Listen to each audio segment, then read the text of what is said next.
What if I told you that the document Americans call sacred, the one framed in schoolrooms and quoted in courtrooms, was actually built on secrets its own authors tried to hide? That the men who wrote the Constitution disagreed so violently they nearly walked out entirely? That some of what you learned about it in school was simplified, sanitized, or just plain wrong? You probably think you know the Constitution. Maybe you memorized the preamble for a test once. Maybe you pictured a room full of wise old men calmly signing parchment while sunlight streamed through tall windows. The real story is messier than that and far more interesting. It's full of closed-door bargains, contested compromises, forgotten drafts, and ideas so controversial they were deliberately left out of the history books you were handed as a kid. Tonight we're going to walk slowly through 50 of these lesser-known stories. Some are strange footnotes historians still debate. Others are documented facts that simply never made it into the standard curriculum.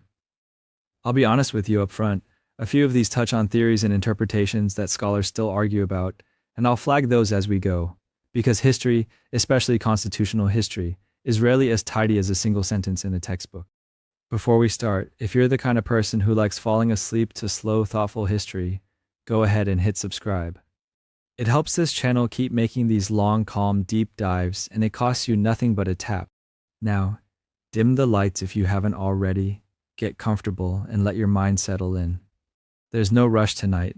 We have 50 stories to get through, and nowhere else to be. So let's begin at the beginning. In a hot, crowded room in Philadelphia during the summer of 1787, where the very first secret of the Constitution was hiding in plain sight before a single word had even been written. Let's start with something that rarely makes it into the textbook version of that summer in Philadelphia. Only 39 of 55 delegates signed.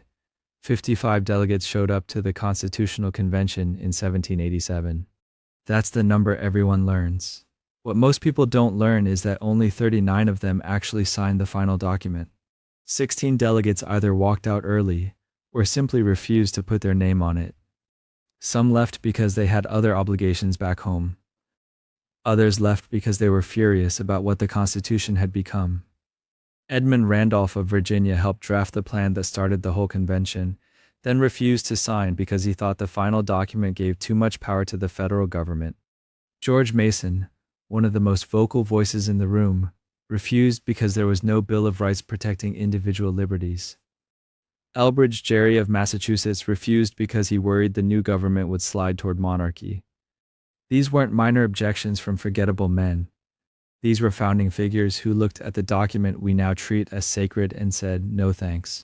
The convention wasn't a unanimous group of visionaries nodding along in agreement. It was a room full of exhausted, frustrated men who fundamentally disagreed about what kind of country they were building, and more than a quarter of them couldn't bring themselves to sign the compromise that resulted. School textbooks tend to show one tidy signing scene. The reality was a document that nearly 1/3 of its authors weren't willing to endorse. And speaking of delegates who stayed away entirely, one state didn't even bother showing up. Rhode Island boycotted the convention. While delegates argued in Philadelphia, Rhode Island sat the whole thing out. It's the only one of the original 13 states that refused to send a single delegate. Rhode Island's leadership was deeply suspicious of centralized power. They worried that a strong national government would strip away the state's ability to govern itself, particularly on economic matters like currency and debt relief, which Rhode Island had been handling in its own controversial way.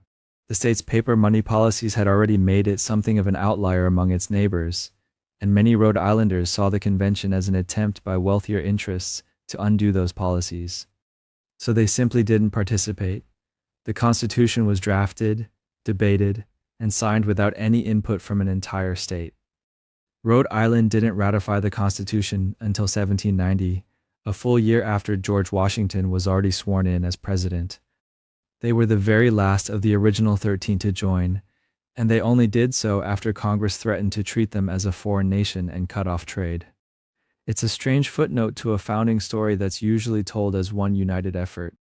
One state believed so strongly that this new government threatened its independence that it opted out of the process entirely and had to be economically pressured into joining the country it apparently didn't want.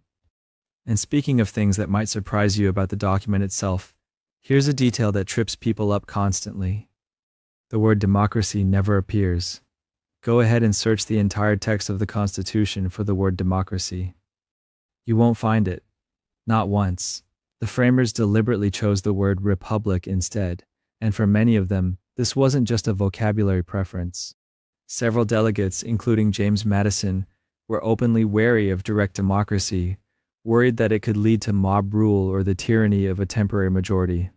They designed a system with layers of representation instead, senators originally chosen by state legislatures, an electoral college choosing the president, all buffers between the raw will of the public and the actual exercise of power. Whether this reflects genuine distrust of ordinary citizens or simply a practical solution for governing a large, diverse country is still debated by historians today. What's not debated is the word choice itself. It's absent from the document Americans often casually call our democracy. That phrase is a modern shorthand, not the framers' own language. And speaking of language that didn't quite make it into the document, there's other language that did make it in, language that's a lot harder to sit with, the 3/5 compromise. Buried in Article 1, Section 2 of the Constitution is a clause that doesn't use the words slave or slavery, but everyone in that room in 1787 knew exactly what it meant. It's usually just called the 3/5 compromise, and it addressed a question that seems almost absurd on its face.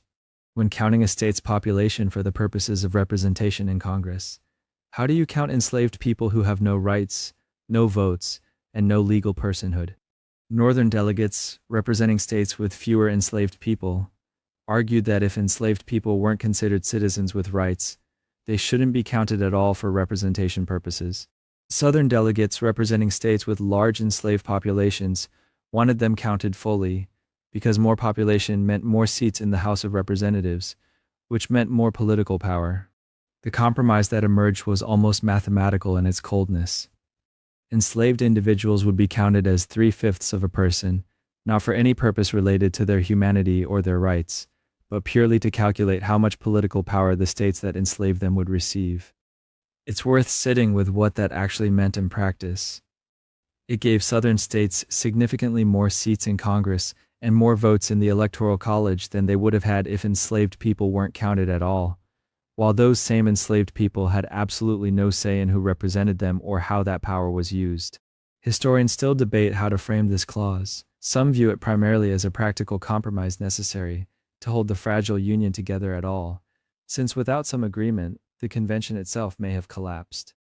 Others see it as a clear and damning example of how deeply the economic interests tied to slavery were woven into the very structure of American government from its first drafting. Both readings can be true at once. It was a political compromise, and it was also a formula that reduced human beings to fractions for the benefit of a system that denied them freedom. The clause remained in place until the 13th Amendment abolished slavery in 1865, which also rendered the 3/5 compromise obsolete. But for nearly 80 years, the actual text of the founding document contained this arithmetic, a quiet, technical-sounding sentence with enormous consequences for how power was distributed in the young nation. It's the kind of detail that doesn't always make it into a classroom lesson focused on checks and balances and separation of powers, but it was there in the room, negotiated by the same men debating the structure of the presidency and the makeup of the courts. And speaking of things negotiated in that room that might surprise you, here's one that gets left out of a lot of civics classes entirely. It was only meant to revise, not replace. When those 55 delegates traveled to Philadelphia in the summer of 1787, they weren't actually authorized to write a new constitution. Their instructions from Congress were much narrower. They were sent to revise the Articles of Confederation, the existing governing document that had held the states together since the Revolutionary War, a document that was, by most accounts, not working very well. The Articles created a weak central government with no power to tax, no power to regulate trade between states, and no real ability to enforce its own laws. Shays' Rebellion, an uprising of indebted farmers in Massachusetts just months before the convention, had made the weaknesses of that system alarmingly clear to a lot of leaders. So Congress authorized a convention with a specific, limited purpose to propose amendments to the articles that state legislatures could then ratify. What actually happened once the delegates got into that room was something else entirely. Rather than tinkering with the existing framework, they scrapped it and started drafting an entirely new system of government from scratch, one with a much stronger federal structure, a president, a national judiciary, and powers that went far beyond anything the articles allowed. This was, depending on how you look at it, either a bold and necessary act of statesmanship or a significant overstepping of their actual authority. Some delegates raised exactly this objection during the convention itself, arguing that they had no legal mandate to throw out the existing government and replace it wholesale. The counter-argument, made by figures like James Madison, was essentially that the situation demanded it, that the country was on the verge of falling apart, and that a document strong enough to hold it together was worth the technical overreach. Whether you view this as visionary leadership or a quiet procedural coup depends a lot on your perspective, and it's a debate historians still have. What's not in dispute is that the convention exceeded its original mandate. They didn't revise the Articles of Confederation. They discarded them entirely and created something new, then sent it out for ratification by a process that wasn't even outlined in the Articles either. It's a strange origin story for a document now treated as the unshakable bedrock of American government, one born partly from a group of men deciding their assignment wasn't sufficient and writing their own instead. And speaking of decisions made behind closed doors that went beyond what anyone expected, the process itself was shrouded in more secrecy than most people realize. The secrecy rule of Philadelphia. If you picture the Constitutional Convention as an open, transparent debate happening in the public eye, you might want to reconsider that image. The delegates in Philadelphia operated under a strict rule of secrecy that they imposed on themselves from the very first days of the convention. The windows of the Pennsylvania State House, now known as Independence Hall, were reportedly nailed shut for the entire summer, despite the sweltering Philadelphia heat, to prevent anyone outside from overhearing the discussions happening within. Delegates took an oath not to discuss the proceedings with anyone outside the room, not with family, not with friends back home, not even in personal letters or diaries in any great detail. Armed guards were posted at the doors. No official minutes were published at the time. The reasoning behind this secrecy wasn't necessarily sinister. Many delegates believed that if the public and the press got wind of every disagreement, every compromise, and every half-formed idea being debated, it could inflame tensions and make it far harder to reach any consensus at all. James Madison, who kept his own private and remarkably detailed notes throughout the convention, didn't allow them to be published until after his death decades later, which is largely how historians today know as much as they do about what actually happened inside that room. Without Madison's notes, the day-to-day arguments, compromises, and disagreements among the delegates might have been lost almost entirely. The secrecy meant that the American public had essentially no idea what their new government would look like until the document was finished and presented to them as a completed package. There was no public debate over the individual clauses as they were being written, no input from ordinary citizens on the compromises being struck in real time. The entire framework of the government that would shape the nation for centuries was designed in a closed room, under an oath of silence, with the windows nailed shut against the summer heat and against the outside world. And speaking of a room sealed off from the outside world, it's worth asking who was actually inside that room in the first place. No women were allowed at the table. All 55 delegates who gathered in Philadelphia that summer were men. Not a single woman held a seat, cast a vote, or contributed formally to the drafting of the document that would define citizenship, representation, and rights for generations to come. This wasn't really up for debate at the time. In the political and legal framework of 18th century America, women were largely excluded from public governance entirely. They couldn't vote, couldn't hold office, and in most cases couldn't even own property independently once married. So the idea of a woman serving as a delegate to a constitutional convention wasn't just unlikely, it was essentially unthinkable within the norms of that era. That doesn't mean women had no opinions or no influence at all. Abigail Adams, writing to her husband John Adams just a decade earlier during the drafting of the Declaration of Independence, had famously urged him to remember the ladies and not place such unlimited power into the hands of husbands. Her words were prescient, but they were also private, tucked into letters, rather than spoken on any convention floor. Women of the era exercised whatever influence they could through these indirect channels, through conversations with husbands and brothers, through letters, through social networks that shaped public opinion behind the scenes, even when they had no formal voice. But indirect influence isn't the same as a seat at the table. The Constitution that emerged from Philadelphia didn't explicitly bar women from citizenship or rights, but it was drafted entirely within a framework where women's perspectives simply weren't part of the conversation.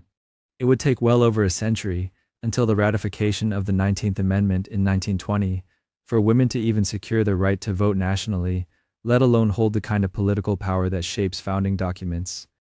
Historians today often note this absence not necessarily as a unique failing of these particular 55 men, but as a reflection of the broader exclusions baked into the political systems of the era across most of the world. Still, it's a detail worth sitting with quietly. The document that would eventually be stretched, interpreted, and amended to include women's rights was written entirely without a single woman in the room to advocate for herself. And speaking of people whose presence in that room shaped things in ways you might not expect, one of the most famous men there was also, oddly, one of the quietest. George Washington rarely spoke. You'd think the man who led the Continental Army to victory, and would go on to become the first president of the United States, might have dominated the conversation at the Constitutional Convention. He didn't. Washington was unanimously elected president of the convention on its very first day, largely because of the enormous respect and trust he commanded across the delegations. But holding that position meant Washington understood something important about his own influence. If he weighed in too often or too forcefully on specific debates, his opinion might carry disproportionate weight simply because of who he was, potentially shutting down genuine deliberation among the other delegates. So for the most part, Washington stayed silent. He presided over sessions, kept order, and lent his considerable prestige to the proceedings just by being present, but he rarely inserted himself into the substantive arguments over representation, federal power, or the structure of government. His notes and the records from the convention show a man who listened far more than he spoke, saving his rare interventions for moments he considered truly critical. This restraint wasn't accidental. Washington understood that his silence gave the convention room to actually debate, compromise, and disagree without every decision seeming like it had his personal stamp of approval or disapproval. Some historians argue this quiet neutrality was a deliberate act of leadership, a recognition that his greatest contribution wasn't his opinion on the three branches of government, but his willingness to lend legitimacy to the process itself simply by staying in the room.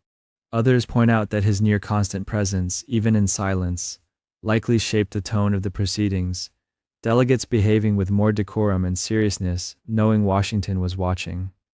Either way, the man whose face would eventually be carved into currency and monuments spent one of the most consequential summers in American history, mostly listening. And speaking of quiet observation that shaped history, one delegate wasn't just listening. He was writing everything down, and then he sat on it for decades. Madison's secret notes. James Madison took it upon himself to record the day-to-day proceedings of the convention in remarkable detail, capturing arguments, disagreements, and compromises that no official record preserved. He sat near the front of the room, scribbling constantly, trying to capture not just what was decided, but how and why. Without Madison's notes, historians today would know shockingly little about the actual internal debates of the convention, since the secrecy rule meant no official transcripts were published at the time. But here's the part that tends to surprise people. Madison didn't publish his notes during his lifetime. He kept them private for decades, only allowing them to be released after his death in 1836, more than 50 years after the convention itself had ended. This means an entire generation of Americans grew up under the Constitution without access to the actual arguments and compromises that shaped it. They knew the final document, but not the reasoning, the disagreements, or the alternative proposals that were debated and discarded along the way.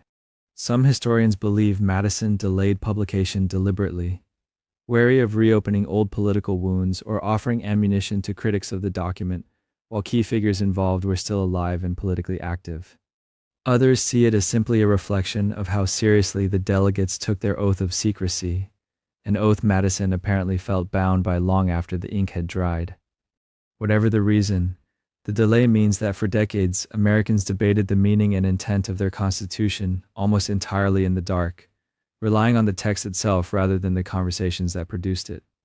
When Madison's notes finally emerged, they reshaped historical understanding of the convention, revealing just how contested, uncertain, and compromise-driven the entire process had actually been. And speaking of documents that took decades to fully understand, it turns out the document itself is remarkably short for something so consequential. One of the shortest constitutions on earth, at roughly 4,400 words, the United States Constitution is one of the shortest national constitutions ever written, especially when you compare it to something like India's constitution, which runs well over 100,000 words, or many European constitutions that stretch into the tens of thousands. The entire framework for a national government, the separation of powers, the structure of Congress, the presidency, the judiciary, all of it fits into a document you could read in about 20 minutes. This brevity wasn't an accident. The delegates in Philadelphia were deliberately trying to create a framework rather than a detailed rulebook. They wanted broad principles that could adapt over time rather than rigid specifics that might become outdated within a generation. Gouverneur Morris, who's often credited with much of the document's final language and structure, favored concise, elegant phrasing over exhaustive detail. The thinking was that future generations, through amendments and judicial interpretation, would fill in the specifics as circumstances demanded. This approach has sparked debate for over 2 centuries. Some historians and legal scholars argue this brevity is the Constitution's greatest strength, allowing it to flex and adapt to a country that would grow from 13 states along the Atlantic coast to 50 states spanning a continent and beyond, and to circumstances the framers could never have imagined, like the internet or nuclear weapons or air travel. Others argue that same brevity is exactly what creates so much ongoing conflict. When a document doesn't spell things out in detail, it leaves enormous room for interpretation. And interpretation is where disagreement thrives. Entire schools of legal thought have emerged just around how to read this short document, whether to interpret it based on the original intent of the framers, the plain text as written, or as an evolving framework meant to grow with society. Supreme Court cases spanning centuries often boil down to arguments over what a handful of words in this brief document were actually meant to convey. Compare this to constitutions written in the 20th century, many of which run extraordinarily long specifically because their authors were trying to avoid ambiguity, spelling out rights, procedures, and structures in exhaustive detail to prevent exactly the kind of interpretive battles that have defined American constitutional history. The framers took the opposite bet, trusting that brevity and flexibility would serve the country better than rigid specificity. Whether that bet paid off is still, more than 2 centuries later, a matter of ongoing debate among historians, judges, and everyday citizens alike. It's a strange thing to sit with, that the legal foundation for one of the most powerful and complex nations in history is shorter than a lot of college term papers. And speaking of what the framers chose to leave out, one especially notable absence involves something you might expect to be front and center in a document from a deeply religious era. No direct mention of God.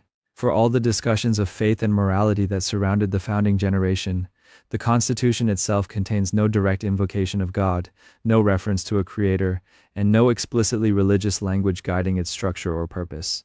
This might come as a surprise, especially since the Declaration of Independence, written just over a decade earlier, explicitly references a creator and unalienable rights bestowed by that creator. The Constitution takes a notably different approach. The only religious reference in the entire document appears almost as an afterthought, in the dating convention at the very end, where it's signed in the year of our Lord 1787, a standard phrase used in legal documents of the era rather than a deliberate theological statement. Beyond that single customary phrase, the document is silent on religion, except to explicitly prohibit religious tests for holding public office, a clause found in Article 6. This omission has fueled centuries of debate about the framers' intentions. Some historians argue this silence was deliberate, a reflection of Enlightenment thinking that favored a government grounded in reason and consent rather than divine authority, and a recognition that the colonies themselves were home to a wide range of religious traditions and denominations that had often clashed with one another. Others point out that many individual framers were personally religious, even if their collective document avoided explicit religious framing, and that the absence of religious language doesn't necessarily indicate hostility toward faith, so much as a careful effort to keep the federal government neutral on matters of religious doctrine.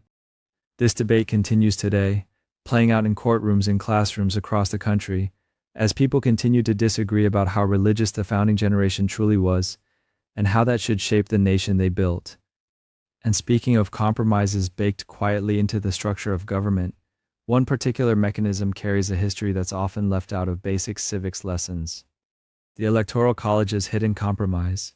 The Electoral College, the system by which Americans still elect their president today, wasn't simply a debate between choosing the president by popular vote versus congressional vote. It also reflected deeper tensions between states with very different populations, including states with large enslaved populations and states without them. Under the system eventually adopted, each state's number of electors was tied to its total congressional representation, which included the notorious three-fifths compromise, a formula that counted enslaved individuals as three-fifths of a person for purposes of representation, despite those individuals having no rights or voice in that representation whatsoever. This meant that states with large enslaved populations gained significant additional political power in presidential elections, power exercised entirely by white male voters, while the enslaved people counted toward that power had no say in it at all.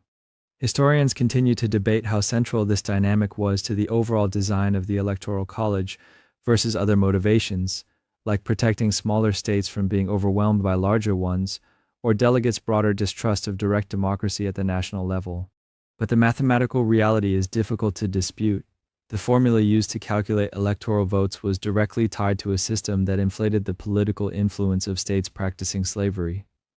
This compromise would go on to shape American politics for generations, occasionally producing presidents who won the Electoral College while losing the national popular vote, a possibility built into the system's very architecture from the very beginning. And speaking of linguistic quirks that reveal how differently the founding generation saw their new country, there's a small grammatical detail that carries an enormous amount of historical weight. The United States was once plural. For much of early American history, people didn't say the United States is. They said the United States are. Newspapers, speeches, and even official government documents use the plural form as a matter of course.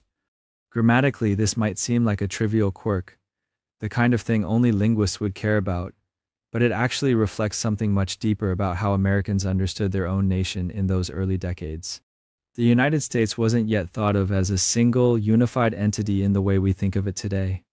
It was widely understood as a collection of distinct states that had voluntarily joined together, each retaining its own identity, its own laws, and in the minds of many citizens, the theoretical right to leave that union if it no longer served their interests.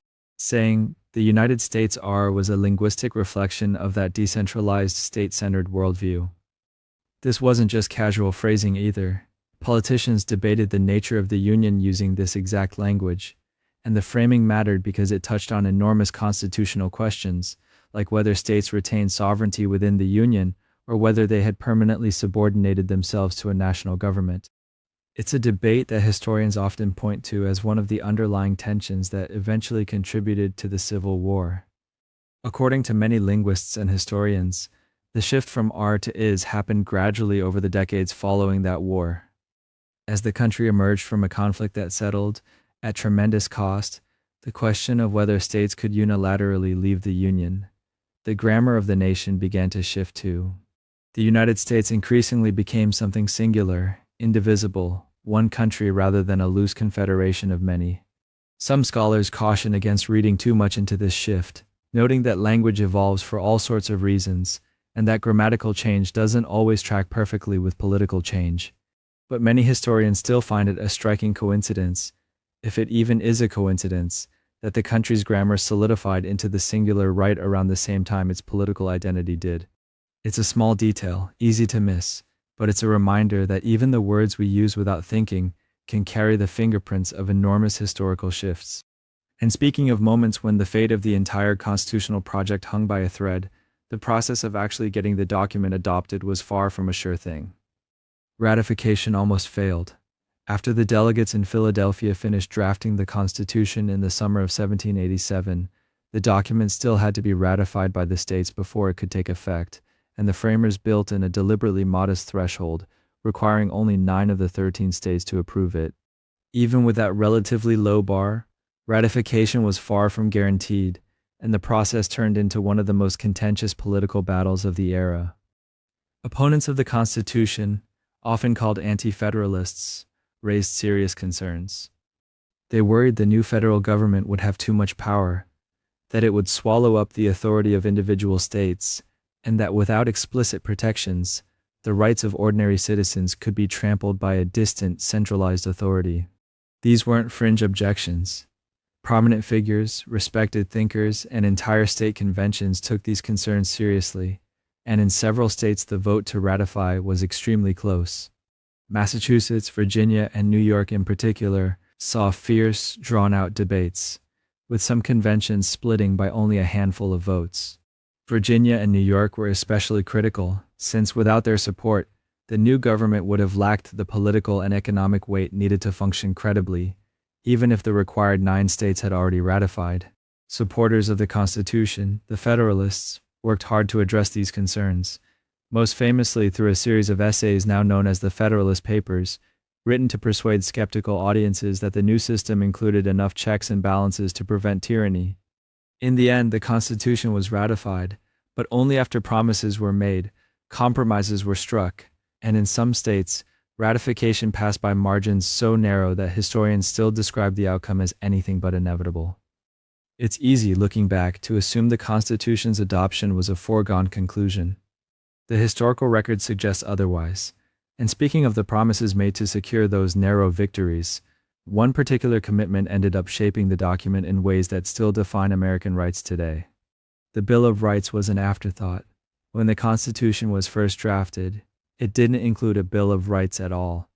The original document focused almost entirely on structure, how the government would be organized, how power would be divided among branches, how states and the federal government would relate to one another. Explicit protections for individual liberties like freedom of speech, freedom of religion, or protection against unreasonable searches simply weren't part of the initial draft. This absence became one of the most significant points of contention during the ratification debates. Anti-federalists argued forcefully that without clearly stated protections, nothing would stop a powerful federal government from eventually infringing on the very freedoms their revolution had been fought to secure. Federalists initially pushed back, arguing that a Bill of Rights was unnecessary since the federal government only had the powers explicitly granted to it and could not infringe on rights it was never given authority over in the first place. Some Federalists went further, worrying that listing specific rights might imply that any rights not listed weren't protected at all. But as ratification battles dragged on in several key states, it became clear that many skeptical delegates would only support the Constitution if a promise was made to add these protections afterward. This political compromise proved essential. Several states ratified the Constitution with the explicit understanding, sometimes formally recorded, that amendments protecting individual rights would follow soon after. True to that promise, James Madison, who had originally been somewhat skeptical of the need for a Bill of Rights, took the lead in drafting one once the first Congress convened. 10 amendments were ratified in 1791, covering rights that Americans now consider foundational: freedom of speech, freedom of the press, the right to a fair trial, protection against self-incrimination. What began as a political concession, a compromise offered to secure enough votes for ratification, became one of the most cherished and frequently cited parts of the entire constitutional framework. It's a reminder that some of the document's most celebrated features weren't part of the original vision at all, but rather additions demanded by citizens who worried the framers hadn't gone far enough. And speaking of amendments that almost didn't make the final cut, 2 of the 10 ended up becoming some of the most misunderstood and, in the eyes of many legal scholars, most underused protections in the entire document. The forgotten 9th and 10th Amendments. Most Americans can recite something about freedom of speech or the right to bear arms, but ask someone to explain the 9th Amendment, and you'll usually get silence. The 9th Amendment states that the listing of specific rights in the Constitution shouldn't be interpreted as denying or disparaging other rights not specifically mentioned. In plain language, the framers were worried about exactly the problem some Federalists had raised during the ratification debates, that spelling out certain rights might imply those were the only rights people had. So they added a kind of safety net, a constitutional acknowledgement that the rights of the American people extend beyond whatever happened to be written down. The 10th Amendment addresses something different but related. It states that any powers not specifically given to the federal government and not specifically prohibited to the states belong to the states or to the people themselves. This was meant to reinforce the idea that the federal government's authority was limited to what the Constitution explicitly granted it, and that everything else remained in the hands of more local governments or individual citizens. Together, these two amendments were designed to act as a kind of constitutional guardrail, preventing the federal government from assuming it had unlimited power just because a right or restriction wasn't explicitly written into the founding document. For much of American history, though, these amendments played a surprisingly small role in major court decisions. Judges and legal scholars have long debated how to interpret language that is, by its very nature, vague. What exactly are these unenumerated rights the Ninth Amendment refers to? How far do state powers under the 10th Amendment actually extend before they conflict with federal authority? These questions have never been fully settled, and that ambiguity has made both amendments somewhat controversial.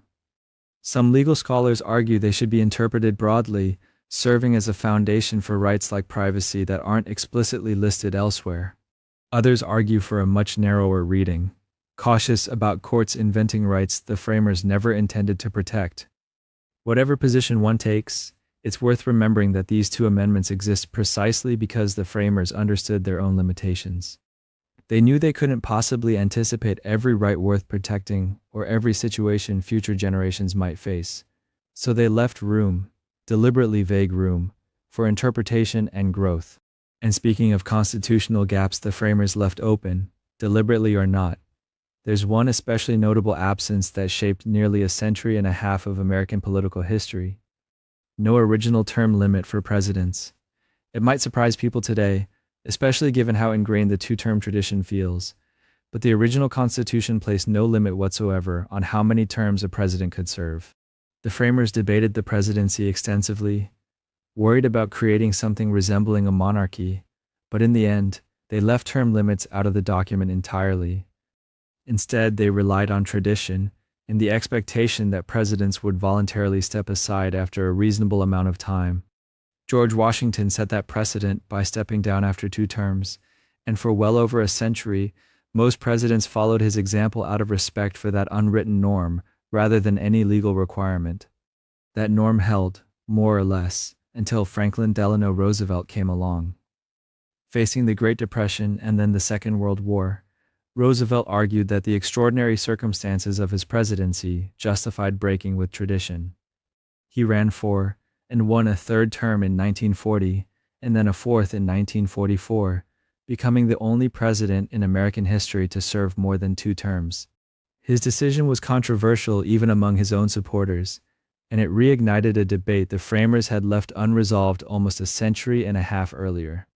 After Roosevelt's death in office during his 4th term, Congress moved to formally close that gap. The 22nd Amendment, ratified in 1951, established a legal 2-term limit for presidents, transforming what had been a voluntary tradition into a binding constitutional rule. It's a striking example of how much of the American system relied, at least at first, on informal norms rather than explicit rules, and how a single presidency, shaped by unprecedented circumstances, could permanently change the written structure of the Constitution itself.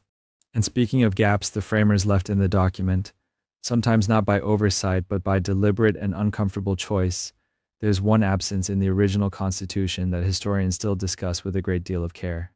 Slavery, never named directly. Although slavery was deeply woven into the economic and political fabric of the founding era, the word itself never appears anywhere in the original Constitution. Instead, the document relies on euphemisms and indirect language whenever the subject comes up. The most well-known example is the phrase "other persons," used in the clause determining how enslaved individuals would be counted for purposes of representation and taxation, the arrangement historians commonly refer to as the 3/5 compromise. Elsewhere, the Constitution refers to persons held to service or labor when addressing the return of individuals who had escaped enslavement across state lines. Nowhere does it use the word slavery or describe the practice in explicit terms. Historians offer a range of explanations for this choice. Some framers reportedly found the institution morally uncomfortable, even as they participated in or tolerated it, and preferred not to enshrine the word itself into a document meant to represent lofty ideals about liberty and self-governance. Others suggest it was a purely pragmatic decision, an attempt to avoid deepening the divide between Northern and Southern delegates during an already fragile negotiation process. Naming slavery directly might have made the compromises surrounding it feel even more explicit, and possibly harder for some delegates to accept. Whatever the exact motivations, the result was a founding document that acknowledged the existence of slavery through careful, indirect language while never confronting it by name. This linguistic avoidance didn't make the institution any less real or any less consequential. It simply meant that one of the most significant moral and political issues in the nation's founding was addressed through euphemism rather than direct acknowledgement. It would take decades, a civil war, and additional amendments before the Constitution explicitly addressed slavery, this time to abolish it rather than dance carefully around its existence. And speaking of the careful, indirect way the Constitution handled the subject of slavery, there's one clause that went even further than avoiding the word. It actually protected the practice from being touched at all, at least for a while. The Unchangeable Slave Trade Clause, tucked into Article 1, Section 9, is a provision that many Americans have never heard of, largely because it's written in language so dry and technical that its actual meaning tends to slip past casual readers. The clause states that Congress could not prohibit the migration or importation of persons that individual states thought proper to admit prior to the year 1808. In plain terms, this meant the international slave trade was constitutionally protected from federal interference for a full 20 years after ratification. But here's the part that makes this clause especially remarkable and a little unsettling when you sit with it. Article 5 of the Constitution. The section that lays out how the document itself can be amended, specifically carved out an exception. It stated that this particular clause could not be amended before 1808, no matter what. Of all the compromises and disagreements the framers wrestled with, this was one of only a small handful of provisions they placed entirely outside the reach of the amendment process, at least temporarily. Think about that for a moment. The framers created an entire system designed around the idea that future generations could revise, improve, and correct the document as circumstances changed.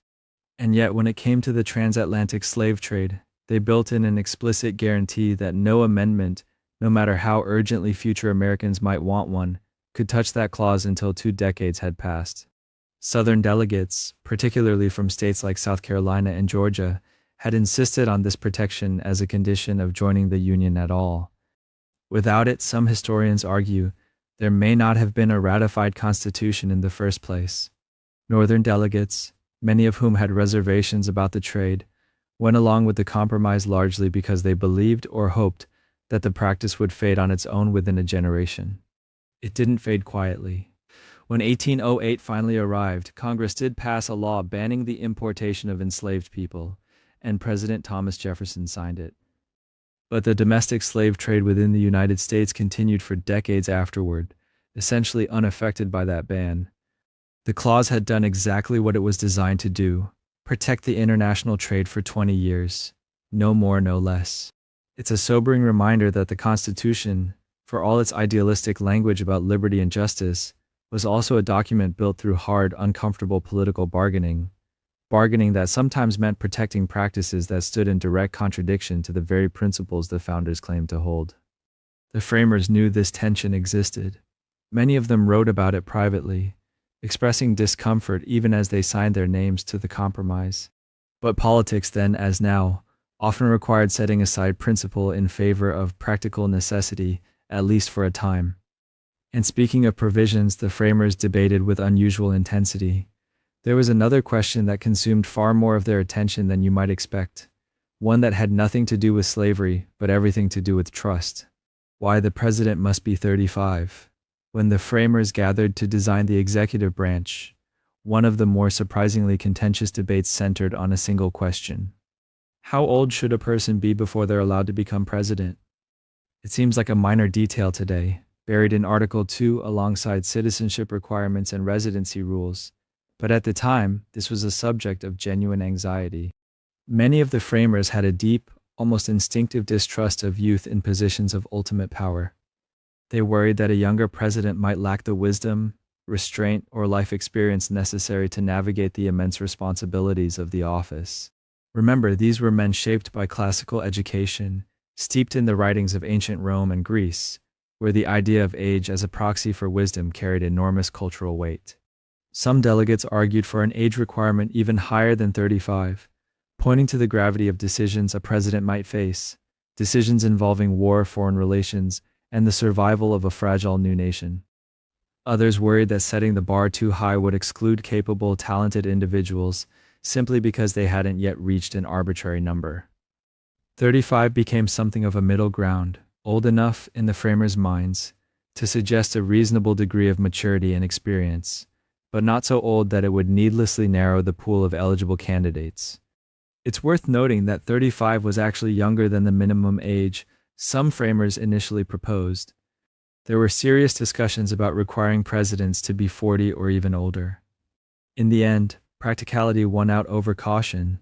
The framers settled on an age that felt sufficiently mature without becoming an obstacle to ambitious younger statesmen who had already proven themselves through years of public service. This is part of why even today, presidential candidates in their late 30s or early 40s are viewed as remarkably young by historical standards, even though they easily clear the constitutional bar. The number 35 wasn't chosen through elaborate scientific reasoning. It emerged from debate, compromise, and a shared cultural assumption that a certain number of years lived was necessary before someone could be trusted with the nation's highest office. And speaking of details, the framers spent an enormous amount of energy debating. There's one part of the Constitution that most Americans assume was written first, when in reality, it was one of the very last things committed to paper. The preamble was written last. Ask most people to name a single line from the Constitution, and there's a good chance they'll recite the preamble almost from memory. We, the people, in order to form a more perfect union, establish justice, ensure domestic tranquility. It's poetic, rhythmic, and instantly recognizable, functioning almost like the opening verse of a national anthem written in prose rather than song. Given its prominence, it would be reasonable to assume the framers began their work by crafting this stirring introduction and then built the rest of the document around it. In reality, the opposite happened. The delegates spent the summer of 1787 locked in exhausting, detailed negotiations over the structure of government, powers of Congress, the presidency, the judiciary, before ever turning their attention to how the document should open. It was only near the very end of the convention, once the substantive articles had largely been settled, that the task of writing an introduction fell to the Committee of Style. This small group was responsible for polishing the language of the entire Constitution, tightening its wording, and ensuring consistency throughout. Among the members of that committee was Gouverneur Morris, a delegate from Pennsylvania known for his sharp writing ability and his flair for memorable phrasing. Morris is widely credited as the primary author of the preamble as we know it today, crafting its now famous structure in the final days of the convention. Earlier drafts of the opening had been far more mundane, essentially listing the individual states one by one, something like "We, the people of New Hampshire, Massachusetts, Rhode Island," and so on. Morris made a deliberate choice to abandon that list entirely, replacing it with the simpler, more unifying phrase, "We, the people of the United States." This wasn't just a stylistic flourish. It carried real political weight. By avoiding a list of individual states, the preamble subtly reinforced the idea that the authority of the Constitution came directly from the collective American people, not from the states as separate, sovereign entities granting permission to a new federal government. Some historians argue this phrasing choice quietly strengthened the case for federal authority over states' rights, decades before that tension would erupt into far larger conflicts. So the next time you hear those opening words recited, whether in a classroom, a courtroom, or a documentary, it's worth remembering that this famous, almost musical introduction wasn't the starting point of American constitutional thought. It was the final brushstroke, added after months of arguments, compromises, and careful revisions, a closing flourish meant to summarize everything the framers had just spent an entire summer building. 22. Impeachment almost included maladministration, and speaking of language the framers revised right up until the final days of the convention. There's another phrase that went through a surprisingly dramatic transformation before it ever appeared in the finished document. This one involves the process for removing a president from office, and the word the framers almost chose instead of what we have today. When the delegates first discussed impeachment, the language on the table wasn't high crimes and misdemeanors at all. It was something far broader, and in the eyes of many delegates, far more dangerous. The original proposal, championed by George Mason of Virginia, used the term maladministration as grounds for removing a sitting president. On its surface, this seems reasonable enough. Shouldn't a president be removable for simply governing poorly? But James Madison, watching this debate unfold, grew deeply uneasy. He argued that maladministration was so vague, so open to interpretation, that it would effectively turn the presidency into a position serving at the pleasure of Congress, rather than a fixed term granted by the people. Any president who made an unpopular decision, any executive who clashed politically with the legislature, could potentially be labeled as having engaged in maladministration and removed accordingly. Madison worried this would destroy the separation of powers the entire convention had been laboring to establish. A president could be impeached essentially for disagreeing with Congress, which would make the executive branch dangerously subordinate to the legislative one. After Madison raised these concerns, Mason withdrew his original wording and proposed an alternative, one borrowed from centuries of English parliamentary tradition, the phrase high crimes and misdemeanors. This language had a long history in British impeachment proceedings, referring to serious abuses of power or breaches of public trust, without being so vague that it invited constant political misuse. The delegates adopted it with relatively little further debate, likely relieved to have found language that felt weighty and serious without opening the floodgates to removal over simple policy disagreements. It's a small linguistic shift, just a handful of words swapped for another handful of words, but it fundamentally shaped how presidential accountability would function for the next 2 centuries and beyond. Every impeachment debate in American history, no matter how heated or partisan, ultimately traces back to this specific choice made in Philadelphia: the decision to reject a vague standard of poor governance in favor of a narrower, more serious threshold. Legal scholars still debate today exactly what qualifies as a high crime or misdemeanor, since the framers deliberately left the phrase somewhat open to interpretation, but it remains far more restrained than the alternative Mason originally proposed. Had maladministration survived into the final document, some historians argue American presidents might have faced removal proceedings with far greater frequency, turning impeachment into a routine political weapon rather than the rare, weighty process the framers ultimately intended it to be. 23. The Constitution was read aloud in the streets, and speaking of moments when the framers' careful wording finally reached the public they'd written it for, there's a scene from the autumn of 1787 that rarely makes it into textbooks, even though it captures something genuinely remarkable about how this document entered American life. Once the Constitutional Convention concluded in September, the text of the new Constitution didn't simply get quietly distributed through official government channels. It was printed in newspapers, copied by hand, and in cities like Philadelphia, read aloud in public squares and taverns for crowds of ordinary citizens who couldn't yet get their hands on a printed copy. Literacy rates in 1787 were far from universal, and even among those who could read, printed copies of lengthy documents weren't always easy to come by. So communities did what they'd long done with important news: they gathered to hear it spoken. Town criers, local officials, and sometimes tavern keepers themselves would stand before assembled crowds and read the entire Constitution from beginning to end, article by article. Imagine standing in a crowded square, listening as someone read through the structure of Congress, the powers of the presidency, the rules for amending the document itself, absorbing all of it in one long continuous sitting, with no textbook summaries or classroom explanations to guide your understanding. These public readings became genuine community events.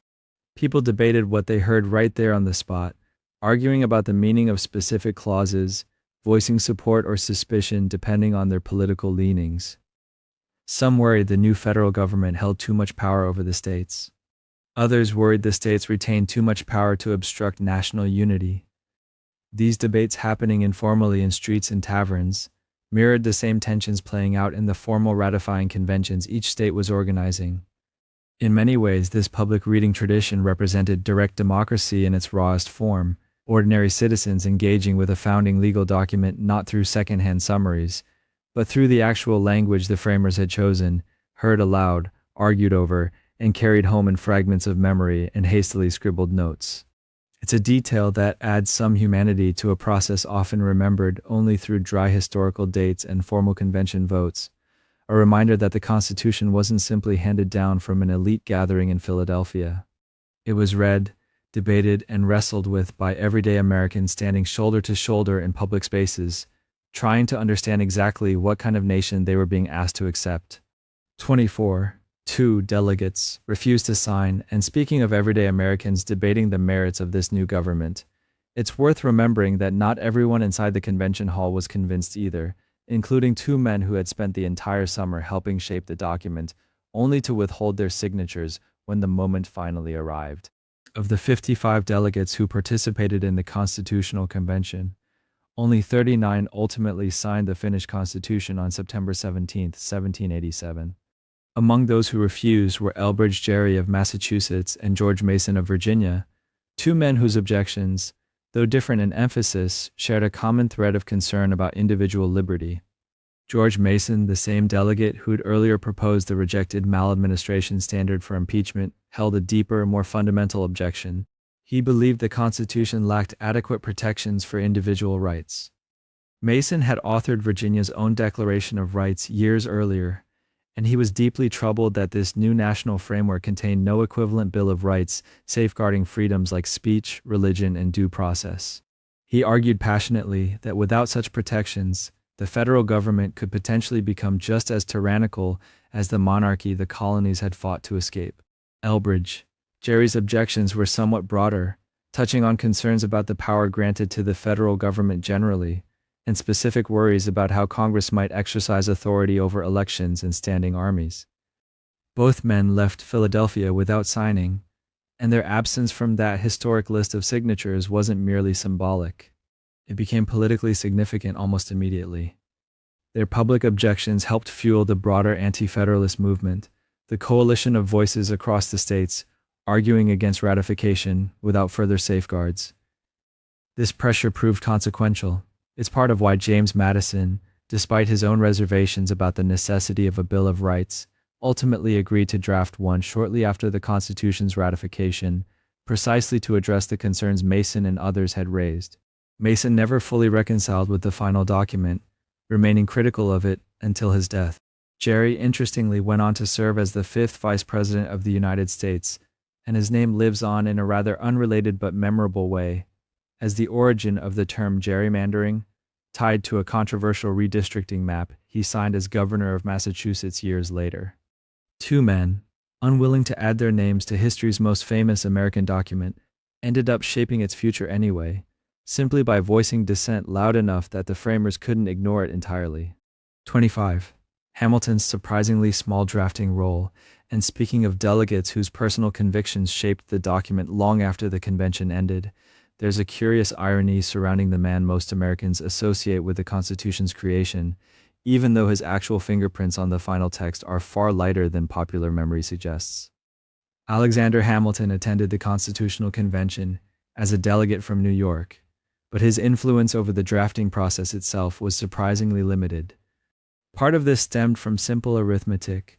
New York's delegation included two other men, John Lansing and Robert Yates, both of whom held strong anti-federalist sympathies and frequently voted against the very idea of a strong national government. Since New York's delegation could only cast a single collective vote determined by majority agreement among its delegates, Hamilton found himself outvoted within his own state's delegation time and again. Frustrated by this dynamic, Lansing and Yates eventually left the convention early, disgusted by what they saw as a runaway process exceeding its original mandate.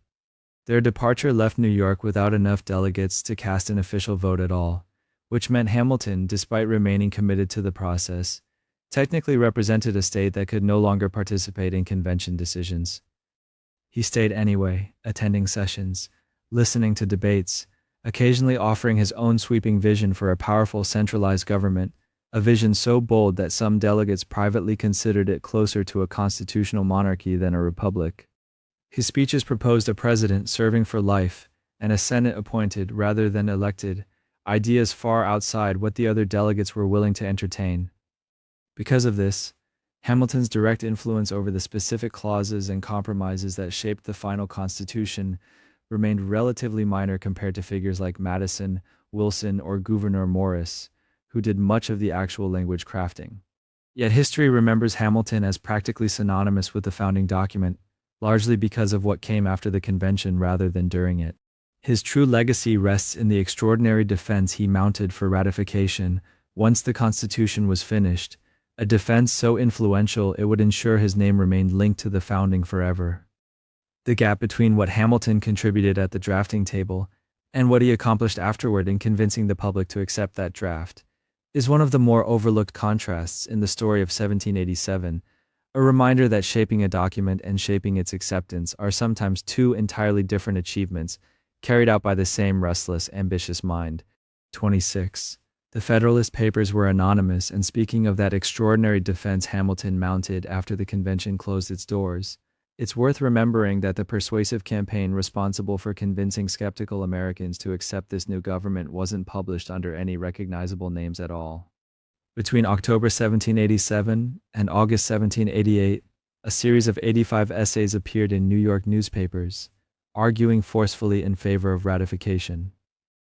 These essays, collectively known today as the Federalist Papers, were written by Alexander Hamilton, James Madison, and John Jay, though at the time no reader could have known this for certain. Every single essay was published under the shared pseudonym Publius, a name drawn from Publius Valerius Publicola, a figure from early Roman history celebrated for helping establish the Roman Republic after the overthrow of its monarchy. The choice of a unified pseudonym rather than individual bylines served a deliberate purpose. It allowed the arguments to stand entirely on their own logical merit, unclouded by the personal reputations, rivalries, or political baggage that each author individually carried. Hamilton in particular had accumulated plenty of political enemies by this point, and attaching his name directly to these essays might have invited readers to dismiss the arguments based on pre-existing opinions about the author, rather than engaging with the reasoning itself.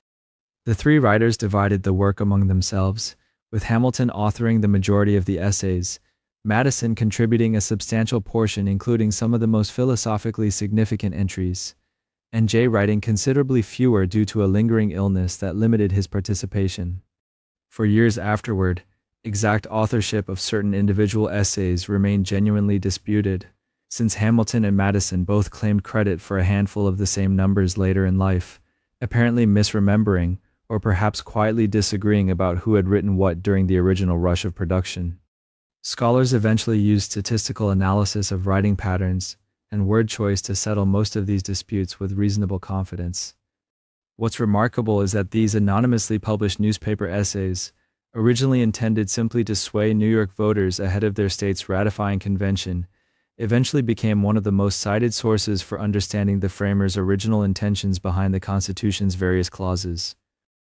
Judges, scholars, and lawmakers still reference Publius today when debating constitutional meaning, even though the man behind that name never existed at all. Just three individuals writing under a borrowed identity, hoping their arguments alone would be persuasive enough to shape the future of the nation they just helped design. 27. Anti-Federalists feared tyranny, and speaking of persuasive arguments circulating through newspapers during this ratification battle, Publius wasn't writing into silence. An entirely separate group of writers, equally passionate and equally anonymous in many cases, were making the opposite case with just as much conviction. These opponents of ratification became known as the Anti-Federalists, and their central fear wasn't difficult to understand given the era they'd lived through. Many of these men had personally fought against, or lived under, a distant government that claimed authority over their daily lives without adequate representation or accountability. Now, barely a decade after winning independence from that very government, they were being asked to accept a new national structure holding significant power over taxation, military affairs, and law that could override individual state authority. To men like Patrick Henry, George Mason, and writers using pseudonyms such as Brutus and Cato, this looked disturbingly familiar. Brutus in particular penned a series of essays every bit as detailed and philosophically rigorous as anything Publius produced, warning that the proposed federal judiciary might eventually grow so powerful it could overrule state courts entirely, and that a standing army under federal control could someday be turned against the very citizens it was meant to protect. Patrick Henry, famous for his fiery rhetoric during the Revolution, brought that same intensity into Virginia's ratifying convention, arguing passionately that the phrase "we the people" itself was suspicious, since it implied a national government deriving power directly from individuals rather than from the states as sovereign entities. This distinction mattered enormously to anti-federalists, who believed a government too far removed from local control would inevitably drift toward the same tyranny the colonies had just escaped. Their concerns weren't limited to abstract philosophy either.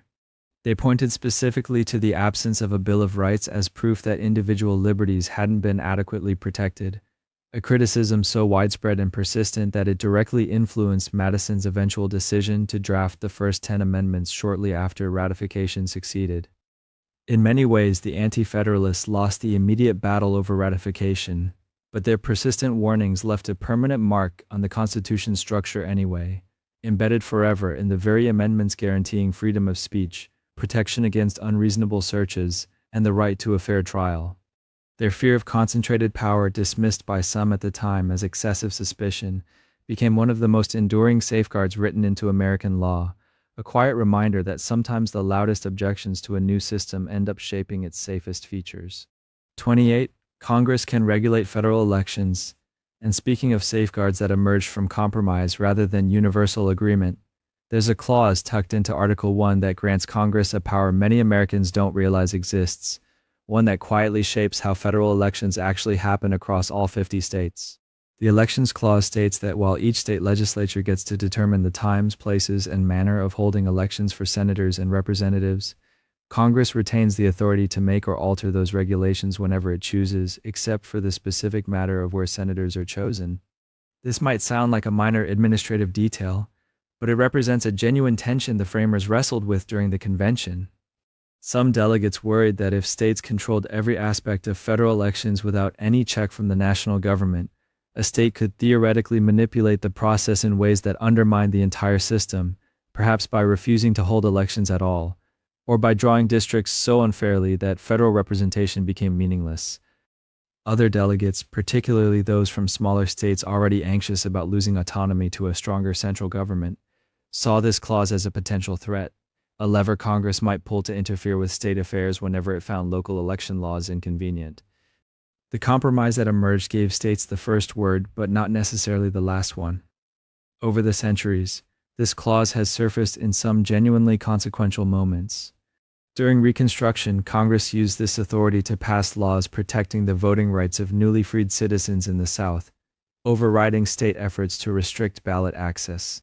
In the 20th century, the clause became relevant again in debates over redistricting and the mechanics of how congressional maps get drawn, with courts occasionally weighing in on whether state legislatures had overstepped constitutional limits or whether Congress itself held the better claim to authority in specific disputes.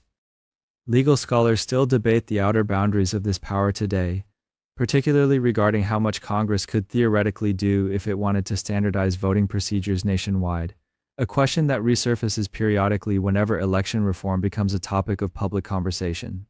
It's a clause that rarely makes headlines on its own, overshadowed by flashier constitutional provisions, yet it quietly underlies much of the infrastructure determining how federal elections actually unfold from one state to the next. 29. The only amendment ratified by conventions, and speaking of constitutional mechanisms that rarely get used, there's an entire ratification method built into Article 5 that has only been employed a single time in American history, making it something of a constitutional curiosity. The Constitution actually provides two distinct paths for ratifying amendments once Congress proposes them. The far more common route sends the proposed amendment to state legislatures, where lawmakers vote on whether to approve it. But the framers also included an alternative option, allowing ratification through specially assembled state conventions instead, gatherings of delegates chosen specifically for the purpose of considering that one amendment and nothing else. For nearly a century and a half, this convention method sat unused, a theoretical possibility rather than a practical one.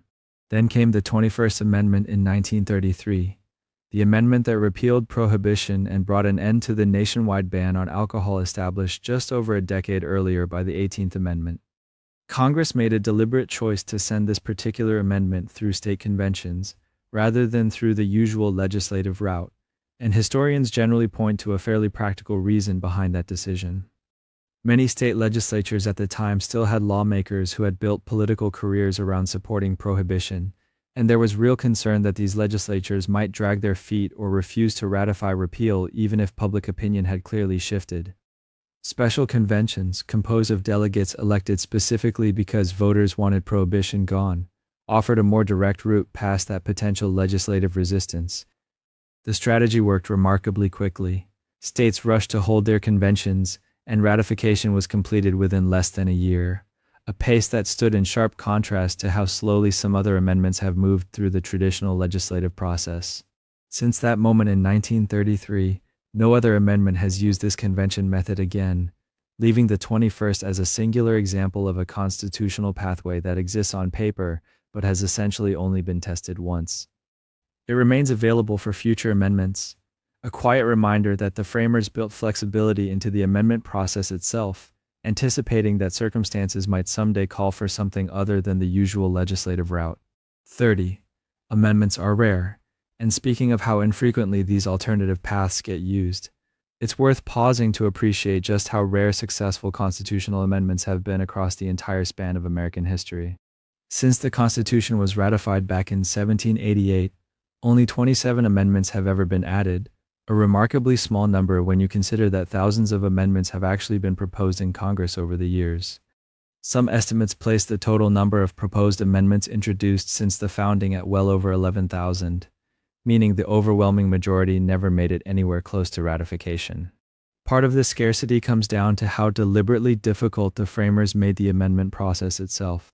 An amendment first needs approval from 2/3 of both the House and the Senate, or alternatively, a request from 2/3 of state legislatures calling for a constitutional convention, a method that has never actually been successfully used to produce an amendment. After clearing that first hurdle, 3/4 of the states then need to ratify it, whether through their legislatures or through conventions like the one used for the 21st Amendment. This layered, deliberately cautious structure was designed intentionally, a reflection of the framers' belief that fundamental changes to the nation's governing document shouldn't happen easily or hastily, but should instead require broad, sustained consensus across different regions and levels of government. The first 10 amendments, of course, arrived together as the Bill of Rights, added almost immediately after ratification to address concerns raised during the debates we've already discussed. After that initial burst, amendments have arrived at an uneven pace, sometimes clustering around major historical moments like Reconstruction or the Progressive Era, and other times going decades without any change at all. The most recent amendment, the 27th, dealing with congressional pay adjustments, wasn't ratified until 1992, despite having originally been proposed back in 1789, alongside the Bill of Rights itself, an almost two-century gap that stands as one of the more unusual footnotes in the entire amendment story. This scarcity of successful amendments speaks to something larger about how the Constitution actually functions in practice. Rather than being rewritten frequently to match shifting political winds, it has largely remained a stable framework, interpreted and reinterpreted by courts and lawmakers far more often than it has been formally altered, a pattern that has shaped the quiet, gradual rhythm of American constitutional change for well over 2 centuries now. 31. The ERA never fully ratified, and speaking of amendments that illustrate just how demanding the ratification process can be, there's one amendment that traveled an unusually long and complicated road without ever quite reaching the destination the Constitution requires. The Equal Rights Amendment was first proposed by Congress back in 1972, arriving with substantial momentum and broad public support. Its language was deceptively simple, stating that equality of rights under the law shall not be denied or abridged by the United States or by any state on account of sex. Congress set a 7-year deadline for ratification, later extended to 1982, believing the necessary 3/4 of states would fall into line fairly quickly given the widespread enthusiasm surrounding the amendment in its early years. For a while that assumption seemed reasonable. States ratified it rapidly at first, reaching 35 of the needed 38 within just a few years, but momentum stalled as opposition grew, driven by concerns from various groups about how the amendment might affect existing legal protections, family structures, and military service requirements. The deadline passed in 1982 with the ratification count still short. For decades afterward, the amendment sat in a kind of legal limbo, seemingly dead but never formally withdrawn. Then, surprisingly, interest revived in recent years. Nevada ratified in 2017, Illinois in 2018, and Virginia in 2020, technically pushing the total past the threshold of 38 states, decades after the original deadline had expired. This revival sparked a genuinely unresolved legal and political debate that continues today. Does a ratification deadline set by Congress carry binding legal force, or was it simply a procedural suggestion that Congress could waive after the fact? Several states that ratified early later attempted to rescind their approval, raising a separate question about whether rescission is even constitutionally permitted once a state has ratified. The National Archives, responsible for formally certifying amendments, has so far declined to certify the ERA as part of the Constitution, citing the expired deadline as a legal obstacle that Congress and the courts would need to resolve. Advocates argue Congress has the authority to simply remove the deadline retroactively, while critics contend that would violate the spirit of Article 5's ratification requirements. The Justice Department has issued conflicting opinions on the matter across different administrations. Lawsuits have been filed and largely dismissed on procedural grounds, without a court definitively settling the underlying question. So more than 50 years after Congress first proposed it, the Equal Rights Amendment remains suspended between adoption and failure, a genuine constitutional puzzle without a clear resolution, illustrating just how much ambiguity can linger even within a document designed to provide clear rules for its own revision. 32. No explicit right to vote. And speaking of assumptions Americans commonly make about their founding document, here's one that tends to surprise people whenever it comes up. Despite voting being widely considered the cornerstone of American democracy, the Constitution never actually contains a single explicit affirmative statement guaranteeing individuals the right to vote. What it contains instead is a patchwork of amendments prohibiting certain kinds of discrimination in voting, rather than establishing voting as a fundamental right belonging to every citizen outright. The 15th Amendment says the right to vote cannot be denied based on race. The 19th says it cannot be denied based on sex. The 24th prohibits poll taxes in federal elections, and the 26th lowers the voting age to 18, while barring age discrimination above that threshold for adults. Notice the pattern running through all of these. Each one addresses a specific method of exclusion rather than affirmatively declaring that voting itself is a guaranteed right belonging to citizens. This structural choice traces back to the original convention, where the framers left the qualifications for voting almost entirely in the hands of individual states, a decision partly rooted in the existing patchwork of colonial voting practices, which varied considerably from one region to another.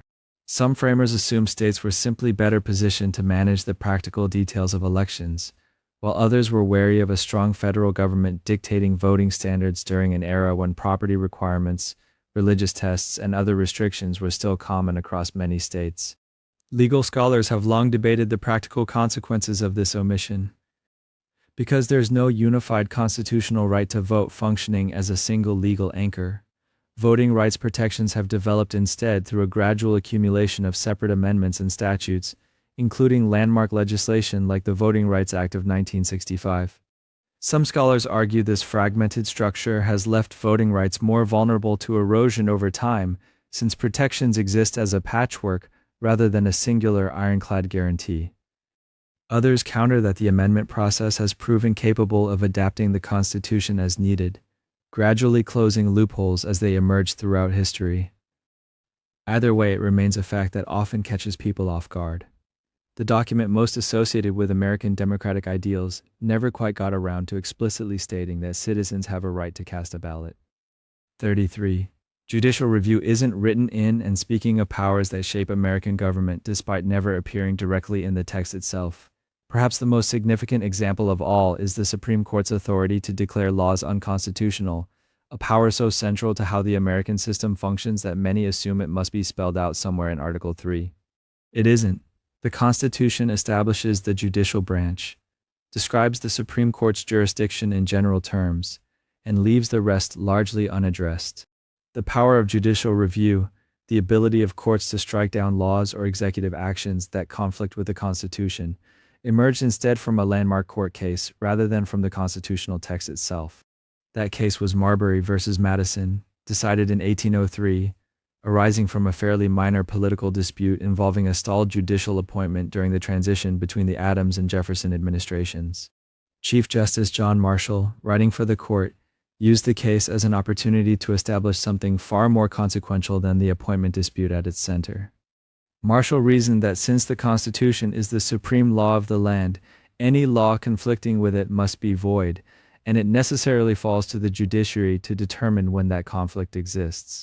This reasoning wasn't explicitly authorized anywhere in the constitutional text, yet it has functioned as bedrock legal doctrine ever since, shaping virtually every major legal battle in American history, from civil rights to executive power. Some historians and legal scholars view Marshall's ruling as a brilliant, almost inevitable interpretation of the framers' broader intentions, pointing to scattered remarks during the Constitutional Convention suggesting some delegates expected courts to serve exactly this function. Others view it as a bold act of judicial self-empowerment, a moment where the court essentially granted itself significant new authority without explicit constitutional backing, relying on the persuasive force of legal reasoning rather than any direct textual command. What's rarely disputed is the sheer scale of judicial review's influence today.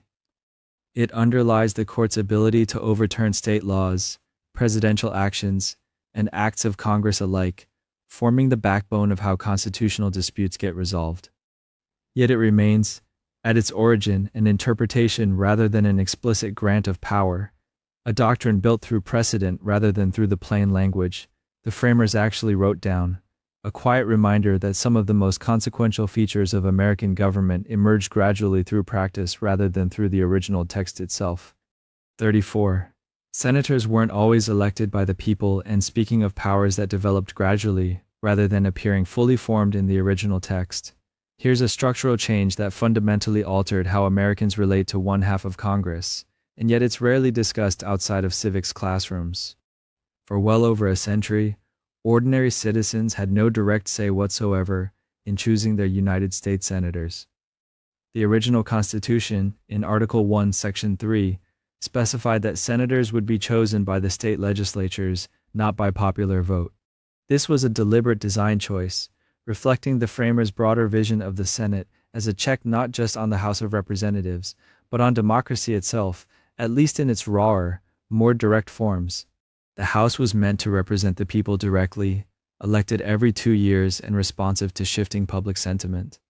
The Senate, by contrast, was meant to represent the states as political entities, with legislators selecting senators who would presumably act in the state's long-term institutional interest rather than chase the passions of the electorate. It's worth remembering that many of the framers held a genuine wariness of pure democracy, worried that it could tip into mob rule if left unchecked, and the state legislature selection process was one of several safeguards built into the system to slow things down. For decades, this arrangement functioned more or less as intended, though not without friction. State legislatures sometimes deadlocked for months, unable to agree on a senator, leaving seats vacant for extended stretches. Corruption became a persistent concern as well, with allegations that wealthy individuals or business interests were essentially purchasing Senate seats by influencing state legislators directly, bypassing public accountability altogether. By the late 19th century, a growing progressive movement began pushing hard for reform, arguing that this system had drifted far from any democratic ideal and had become a breeding ground for backroom deals. Some states even began holding informal public advisory votes, instructing their legislatures on whom to select, a sort of unofficial workaround that gained popularity but carried no binding legal force. The pressure eventually built to the point where Congress proposed the 17th Amendment, formally ratified in 1913, which transferred the power to elect senators directly to the people of each state. Supporters framed it as a necessary democratic correction, closing a loophole that had allowed corruption and elite influence to flourish for over a century. Critics at the time, and some constitutional scholars since, have argued that the change subtly altered the balance the framers originally intended, shifting the Senate's core purpose away from representing state governments as institutions and toward representing popular majorities, much like the House already did. Whether that shift strengthened American democracy or eroded a valuable structural safeguard remains a genuinely debated question among historians, one without a clear consensus answer. What's certain is that the Senate Americans know today, with its direct elections and campaign advertisements, would have looked entirely unfamiliar to the framers who first sketched it out, a quiet reminder that even foundational institutions can be reshaped by amendment when public pressure builds high enough. 35. Montesquieu's influence on the branches. And speaking of structural decisions that shape the government in ways most people never trace back to their original source, the framers didn't invent the idea of separating governmental power into distinct branches out of thin air. They borrowed it, quite openly from a French philosopher who never set foot in America and never saw the country he helped inspire.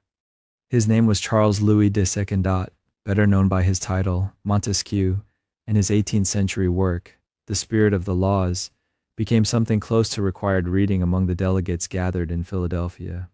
Montesquieu argued that liberty could only be preserved if governmental power was divided among separate branches, each capable of checking the others, preventing any single body from accumulating enough authority to become tyrannical.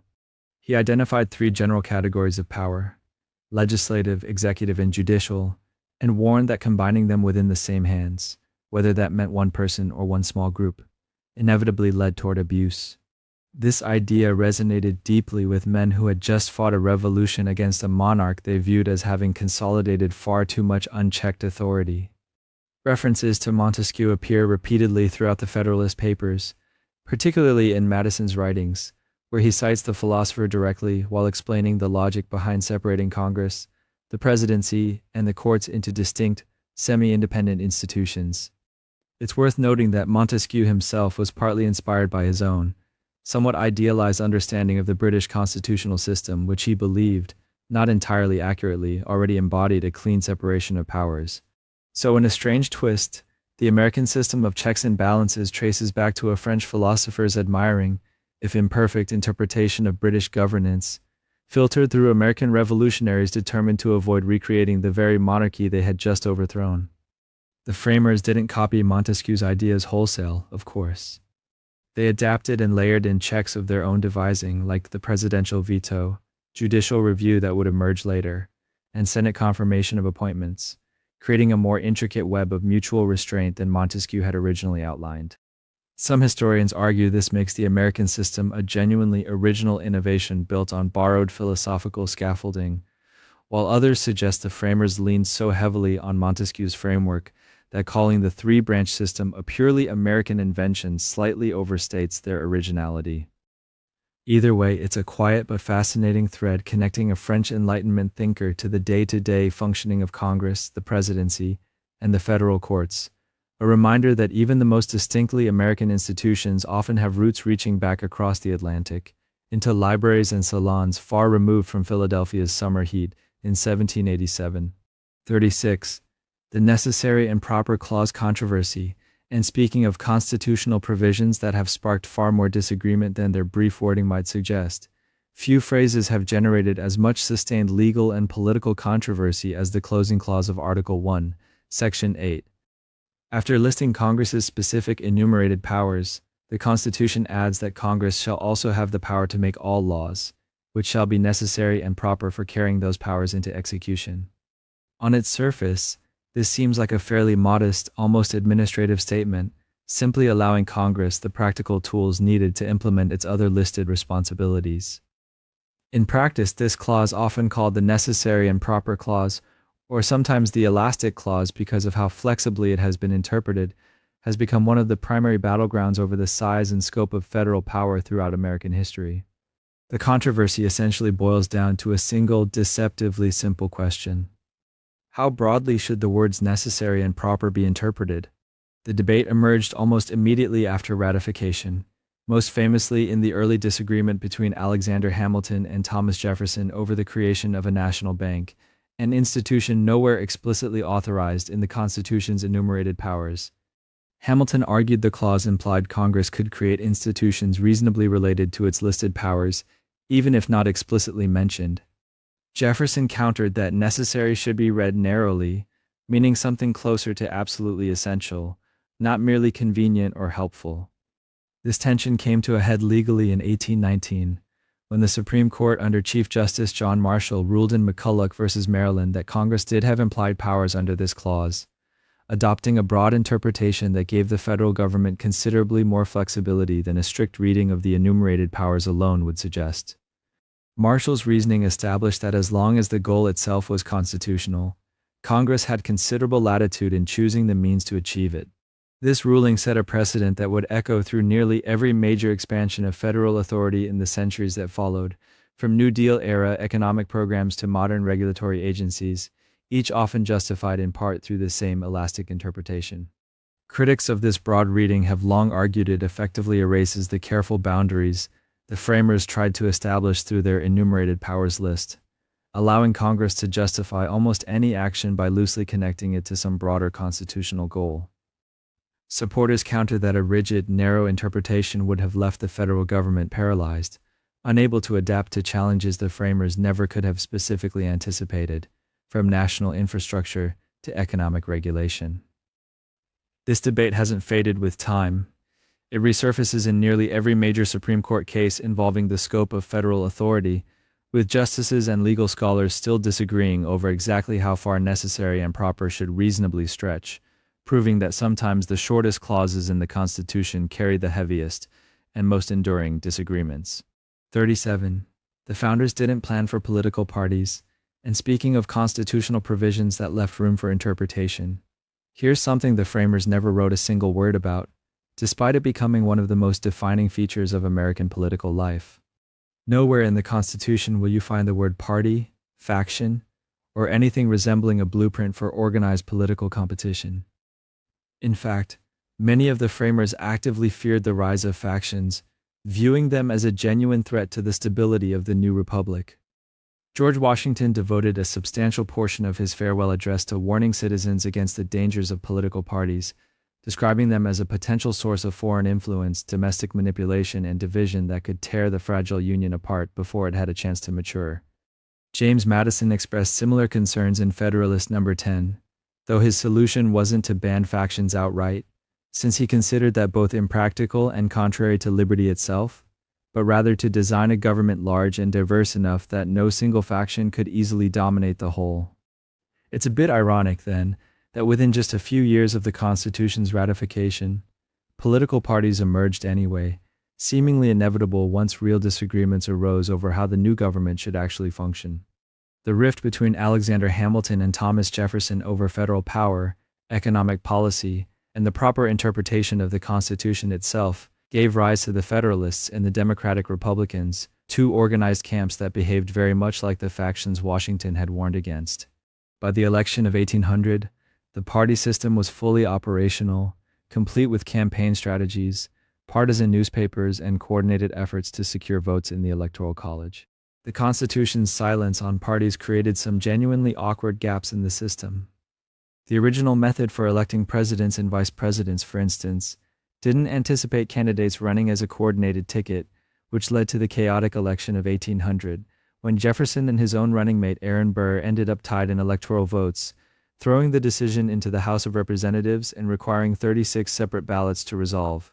That crisis directly led to the 12th Amendment, which restructured how electors cast their votes to prevent a repeat of the confusion. Over time, political parties became so deeply woven into American governance that it's difficult to imagine the system functioning without them, despite the fact that the document underlying that system never once mentions their existence. Some historians argue this reflects a kind of quiet failure of the framers' original vision, since the very factions they hoped to prevent became permanent fixtures of American democracy within a single generation. Others suggest it demonstrates the Constitution's flexibility, its ability to absorb entirely unplanned developments without requiring a complete rewrite. Either way, it's a curious footnote that the two-party system so many Americans take for granted today exists almost entirely outside the constitutional text, built instead through custom, practicality, and the simple human tendency to organize around shared interests. 38. Faithless electors exist. And speaking of gaps between how the Constitution was designed and how it actually plays out in practice, here's a quirk of the Electoral College that catches many people off guard the first time they hear about it. When Americans cast a vote for president, they're not technically voting for the candidate directly. They're voting for a slate of electors, real individuals chosen by their state party, who are then expected to travel to their state capitals and formally cast the actual votes that elect the president. The assumption built into the tradition surrounding this system is that electors will vote according to the outcome of their state's popular vote, faithfully representing the will of the people who selected them. But nothing in the original Constitution explicitly requires this. Article 2 simply describes how electors are appointed, leaving the question of whether they must vote a certain way largely unaddressed. This created an opening for what's become known as the faithless elector, someone who casts their electoral vote for a candidate other than the one they were pledged to support. Throughout American history, this has happened more often than most people realize, though it has never single-handedly changed the outcome of a presidential election. In several elections, individual electors have broken from their pledged candidate for reasons ranging from personal protest to simple error, casting votes for someone else entirely, sometimes even a candidate who wasn't running. For a long time, whether states could actually punish or replace faithless electors remained a genuinely unsettled legal question, since the Constitution never granted states explicit authority to bind their electors' votes. That uncertainty persisted until 2020, when the Supreme Court ruled in Chiafalo v. Washington that states do have the authority to enforce pledges and penalize or remove electors who break from the popular vote outcome in their state. The ruling effectively closed the loophole, at least legally, though it arrived after more than 2 centuries of the system operating in a kind of gray area. Supporters of the Electoral College's original design sometimes point to faithless electors as evidence that the framers intended electors to act as independent, deliberative judges rather than mere rubber stamps, casting informed votes based on their own judgment rather than blind obedience to the popular tally. Critics counter that this interpretation feels increasingly disconnected from how Americans actually understand their vote, since most people assume they're directly choosing the president rather than selecting an intermediary who could in theory choose someone else. It's a small but persistent reminder that the mechanics connecting a citizen's vote to an actual presidential outcome are more layered and more historically improvised than the simplicity of Election Day might suggest. 39. No titles of nobility allowed. And speaking of provisions designed to prevent the new republic from slipping back into old patterns of inherited privilege, the Constitution includes a surprisingly direct clause aimed squarely at aristocracy itself. Article 1, Section 9 explicitly states that no title of nobility shall be granted by the United States, and a companion clause forbids office holders from accepting titles, gifts, or emoluments from foreign states without congressional consent. There would be no American dukes, no counts, no barons, no inherited ranks conferring special legal status or privilege upon citizens simply by virtue of birth or royal favor. This wasn't a minor stylistic choice. It reflected a deep and deliberate rejection of the European aristocratic systems many of the framers viewed as fundamentally incompatible with republican government. Having just fought a war against a monarchy built on hereditary rule, the idea of allowing similar structures to take root in American soil struck many delegates as dangerously contradictory to everything the revolution had claimed to stand for. The framers worried specifically about wealthy or politically powerful Americans accepting titles or favors from foreign monarchs, fearing this could create divided loyalties or foreign influence within the new government, a concern that echoed throughout many of their other structural decisions as well. This clause has occasionally resurfaced in unexpected historical moments. During the early 20th century, a proposed but never ratified amendment sought to strip citizenship from any American who accepted a foreign title without congressional approval, reflecting lingering anxieties about foreign entanglement long after the founding generation had passed. The nobility ban also shaped American cultural attitudes in subtler ways, reinforcing an ideal, even if imperfectly realized in practice, that American identity shouldn't be built around inherited rank or hereditary privilege. Of course, critics have long pointed out that banning formal titles didn't eliminate other forms of entrenched advantage, since wealth, family connections, and social status continued to shape opportunity in ways that sometimes resembled aristocracy in function, if not in name. Still, the explicit constitutional rejection of noble titles remains one of the clearer, less ambiguous statements the framers made about the kind of society they hoped to build, one where legal status couldn't simply be inherited or purchased through foreign favor. It's a small clause, rarely discussed outside of constitutional trivia, but it captures something genuinely central to the founding vision, a conscious, deliberate break from centuries of European tradition, even if the deeper structures of inequality it aimed to prevent proved far harder to legislate away than a simple ban on titles ever could. 40. The Emoluments Clause.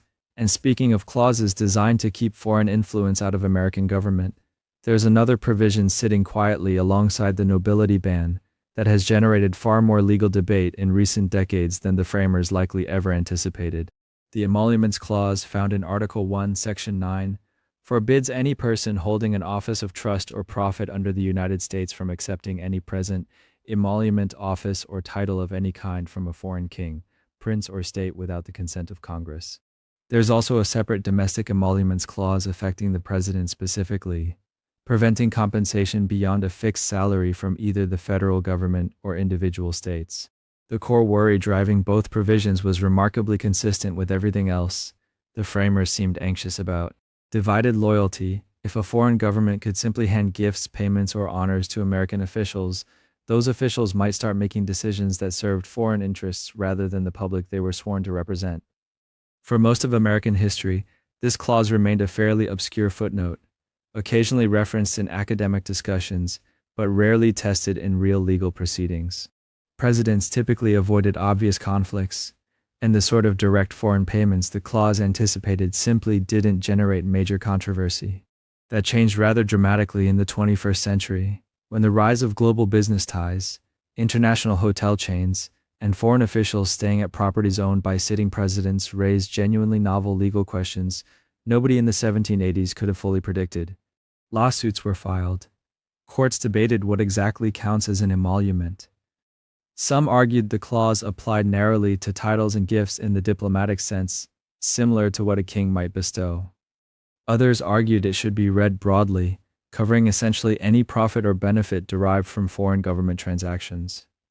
Federal courts issued conflicting rulings, and the Supreme Court ultimately never resolved the underlying constitutional question directly, since the cases were dismissed as moot once the relevant presidency ended.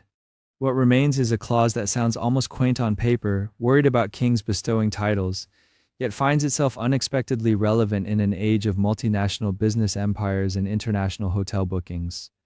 It's a reminder that constitutional language written for one set of concerns can resurface centuries later in situations the framers never remotely imagined, testing whether old words can stretch to cover entirely new circumstances. 41. Why 3/4 of states must approve amendments. And speaking of provisions meant to prevent government from shifting too easily under short-term pressure, the amendment process itself was deliberately built to be difficult, almost frustratingly so by design. Article 5 lays out the path for changing the Constitution, and it requires proposed amendments to be ratified by 3/4 of the states, whether through state legislatures or specially called conventions, after first clearing a 2/3 vote in both chambers of Congress, or through a convention called by 2/3 of state legislatures, a method that has never actually been used successfully. That 3/4 threshold might seem arbitrarily high at first glance, but the framers had specific reasoning behind it. They wanted constitutional changes to reflect broad, durable national consensus rather than the passing enthusiasm of a temporary political majority. A simple majority, they worried, could be swayed by momentary outrage, a charismatic leader, or a wave of public emotion that might not hold up over time. Requiring such overwhelming agreement across a wide swath of states meant that only genuinely significant, widely supported changes would ever make it into the founding document itself. This high bar has had enormous practical consequences throughout American history. Only 27 amendments have been ratified since the Constitution's adoption, and 10 of those were the Bill of Rights, added almost immediately as a package. That leaves a relatively small number of successful amendments across more than 2 centuries, despite thousands of proposed amendments introduced in Congress over the years. Most never come close to the necessary support. Some amendments that seem, from a modern vantage point, like they should have passed easily still failed to clear the threshold, while others took decades of sustained effort before finally succeeding. The Equal Rights Amendment, for instance, cleared Congress in the 1970s, but never reached ratification by enough states within the deadline originally set, becoming a decades-long point of ongoing legal and political debate that continues even now. Supporters of the high threshold argue it protects the Constitution from being rewritten based on temporary political wins, preserving stability and predictability in the nation's fundamental law. Critics counter that it makes the document nearly impossible to update in response to modern challenges, freezing certain structural questions in place regardless of how much society changes around them.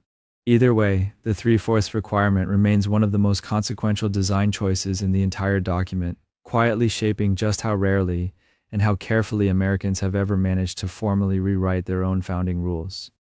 42. The original vice presidential selection chaos.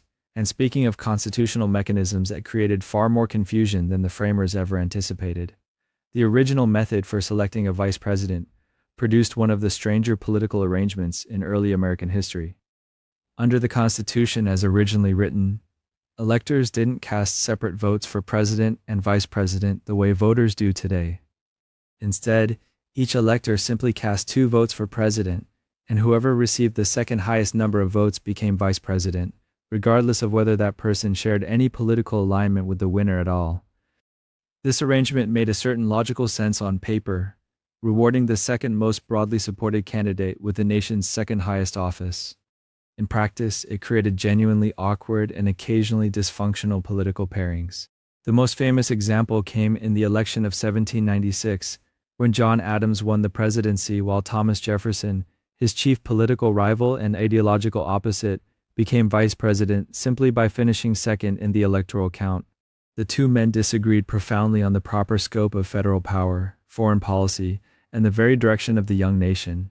Yet they were now bound together in the executive branch, with Jefferson holding a position that offered him little actual power, but plenty of opportunity to undermine an administration he fundamentally opposed. Things grew even messier in the election of 1800, when Jefferson and his own running mate, Aaron Burr, ended up tied with the exact same number of electoral votes, since electors at the time had no way to distinguish a vote intended for president from one intended for vice president. The tie threw the decision into the House of Representatives, where it took 36 exhausting ballots and considerable political maneuvering before Jefferson was finally confirmed as president, leaving Burr as vice president despite the two men's relationship deteriorating rapidly afterward. That chaotic outcome, combined with the earlier Adams-Jefferson pairing, made it painfully clear that the original system simply hadn't accounted for organized political parties running coordinated tickets.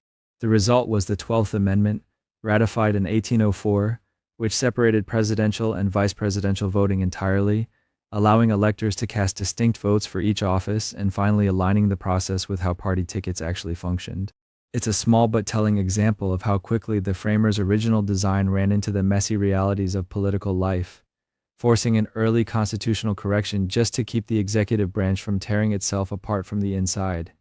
43. The 12th Amendment's origin story, the messy tie between Jefferson and Burr in the election of 1800, didn't just create weeks of political drama in the House of Representatives.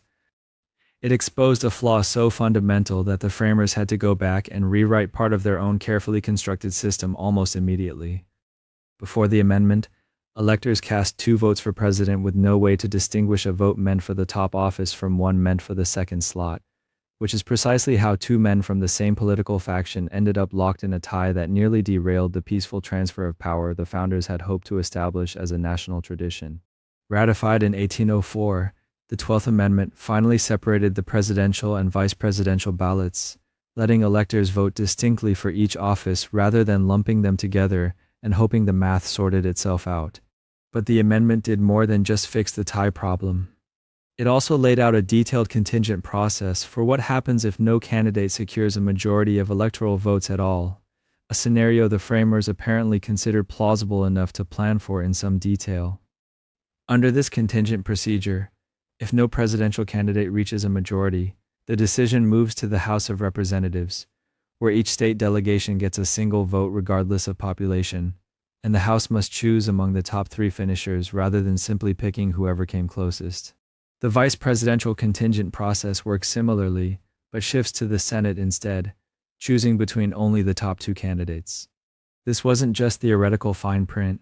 In 1824, the country found itself relying on this exact mechanism when 4 candidates split the electoral vote and none reached the required majority. Andrew Jackson had won the most popular votes and the most electoral votes, yet fell short of an outright majority, sending the decision to the House. Lawmakers there ultimately selected John Quincy Adams instead, a decision Jackson's supporters angrily labeled a corrupt bargain, convinced that backroom deal-making had overridden the apparent will of the voters. Whether that anger was fully justified remains debated among historians even now, but the episode showed just how consequential the amendment's contingent procedures could become when a divided electorate produced no clear winner. It's a quiet reminder that constitutional fixes designed to solve one crisis can end up shaping entirely different elections decades later in ways nobody could have fully predicted. 44. The suspension clause, And speaking of constitutional provisions that sit quietly for generations before suddenly becoming relevant during moments of national crisis, tucked into Article 1, Section 9 is a short but weighty sentence allowing the writ of habeas corpus to be suspended during times of rebellion or invasion, but only when public safety genuinely requires it. Habeas corpus itself is the legal right that allows someone detained by the government to challenge their imprisonment before a court, a safeguard against people simply being locked away indefinitely without explanation. Suspending that right, even temporarily, is about as serious a step as the Constitution allows, which is presumably why the framers buried it with such narrow conditions attached. The clause has only been invoked a handful of times across American history, and each instance sparked genuine constitutional debate about who actually holds the authority to suspend the writ in the first place. During the Civil War, President Lincoln suspended habeas corpus without waiting for Congress to act first, arguing that the emergency simply couldn't wait for legislative deliberation. Chief Justice Roger Taney disagreed sharply, ruling in ex parte Merriman that only Congress possessed that power under the Constitution, since the clause sits within Article 1, the article defining legislative authority rather than executive power. Lincoln largely ignored the ruling, and the tension between presidential urgency and constitutional procedure was never fully resolved during the war itself. The suspension power resurfaced again during Reconstruction, when Congress authorized it in parts of South Carolina to combat Ku Klux Klan violence, and once more during World War II, when martial law and suspended habeas corpus applied briefly in Hawaii following the attack on Pearl Harbor. Each instance involved genuine debate over whether the suspension was justified, how broadly it should apply, and who should ultimately make that call. The clause remains one of those constitutional emergency valves that most Americans never think about until suddenly, in a moment of genuine crisis, someone remembers it exists. 45. Presidential succession wasn't fully defined. And speaking of constitutional gaps that stayed hidden until a crisis forced the issue into the open, the original Constitution never actually spelled out what should happen if a sitting president became too incapacitated to serve but remained alive, leaving the nation in a strange and genuinely unsettling gray area for nearly 2 centuries. The document addressed death, resignation, and removal reasonably clearly, but incapacity was left almost entirely undefined, a troubling oversight that became apparent multiple times throughout American history. When President Woodrow Wilson suffered a severe stroke in 1919, his wife and closest aides largely concealed the extent of his condition from the public, and even from much of the cabinet, effectively running elements of the presidency without clear constitutional authority to do so. Decades later, President Eisenhower's heart attacks and later health issues raised similar uncomfortable questions about who exactly was in charge during his recovery, and just how incapacitated a president needed to be before someone else should legally step in. These recurring uncertainties finally pushed lawmakers toward action, following the assassination of President Kennedy in 1963, an event that made painfully clear just how unprepared the constitutional framework was for handling sudden gaps in presidential authority. The result was the 25th Amendment, ratified in 1967, which finally established clear procedures for presidential succession, and perhaps more importantly, for handling situations where a president is alive but unable to fulfill the duties of office.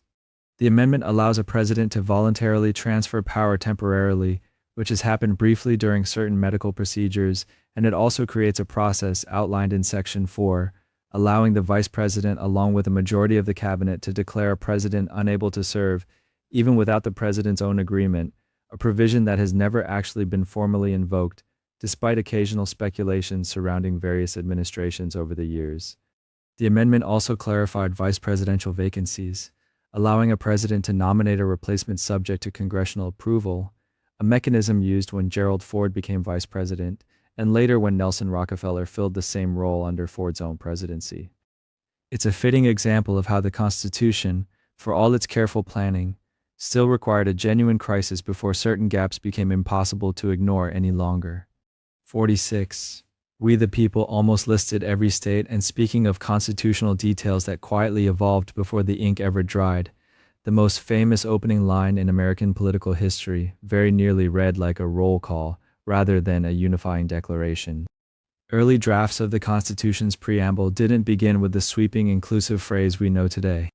Instead, they listed the states individually one by one as the parties entering into this new agreement. New Hampshire, Massachusetts, Rhode Island, Connecticut, and so on down the line, each named specifically as a signatory to the document, much like the way earlier agreements between the states, including the Articles of Confederation, had been structured. This made a certain kind of logical sense at the time. The states were, after all, distinct political entities, each with its own government, its own interests, and its own hesitations about surrendering authority to an untested central government. Naming them individually emphasized that this was fundamentally an agreement among sovereign states choosing to unite, not a document imposed from above by some larger national authority. But, as the Constitutional Convention progressed through the summer of 1787, delegates on the Committee of Style, tasked with refining the document's language, made a change that would carry enormous symbolic weight. They replaced the list of individual states with three simple words: "We the people." The shift wasn't merely stylistic. It represented a genuine philosophical pivot in how the framers wanted Americans to understand the source of the new government's authority. Rather than deriving power from an agreement between state governments, the Constitution would derive its legitimacy directly from the people themselves, collectively as a unified political body. This distinction mattered enormously during ratification debates, since anti-federalists worried deeply that this phrasing concentrated too much power at the national level, potentially at the expense of individual state sovereignty. Federalists, meanwhile, argued that the people, not the states, were the ultimate source of legitimate governmental authority, a foundational idea that continues to shape constitutional interpretation today. Historians still debate exactly why this change occurred and who specifically championed it, since the Committee of Style's internal deliberations weren't extensively documented. Gouverneur Morris is often credited with much of the preamble's final language, and some scholars suggest the shift toward a unified opening was simply a matter of practical necessity, since listing every state assumed all 13 would eventually ratify the document, an assumption that wasn't guaranteed at the time. Rhode Island, notably, didn't send delegates to the convention at all, and resisted ratification for years afterward, which retroactively made the original state-by-state approach look rather presumptuous. Whatever the precise reasoning, the change from a list of states to a declaration of collective peoplehood transformed three words into one of the most quoted and analyzed phrases in American political history.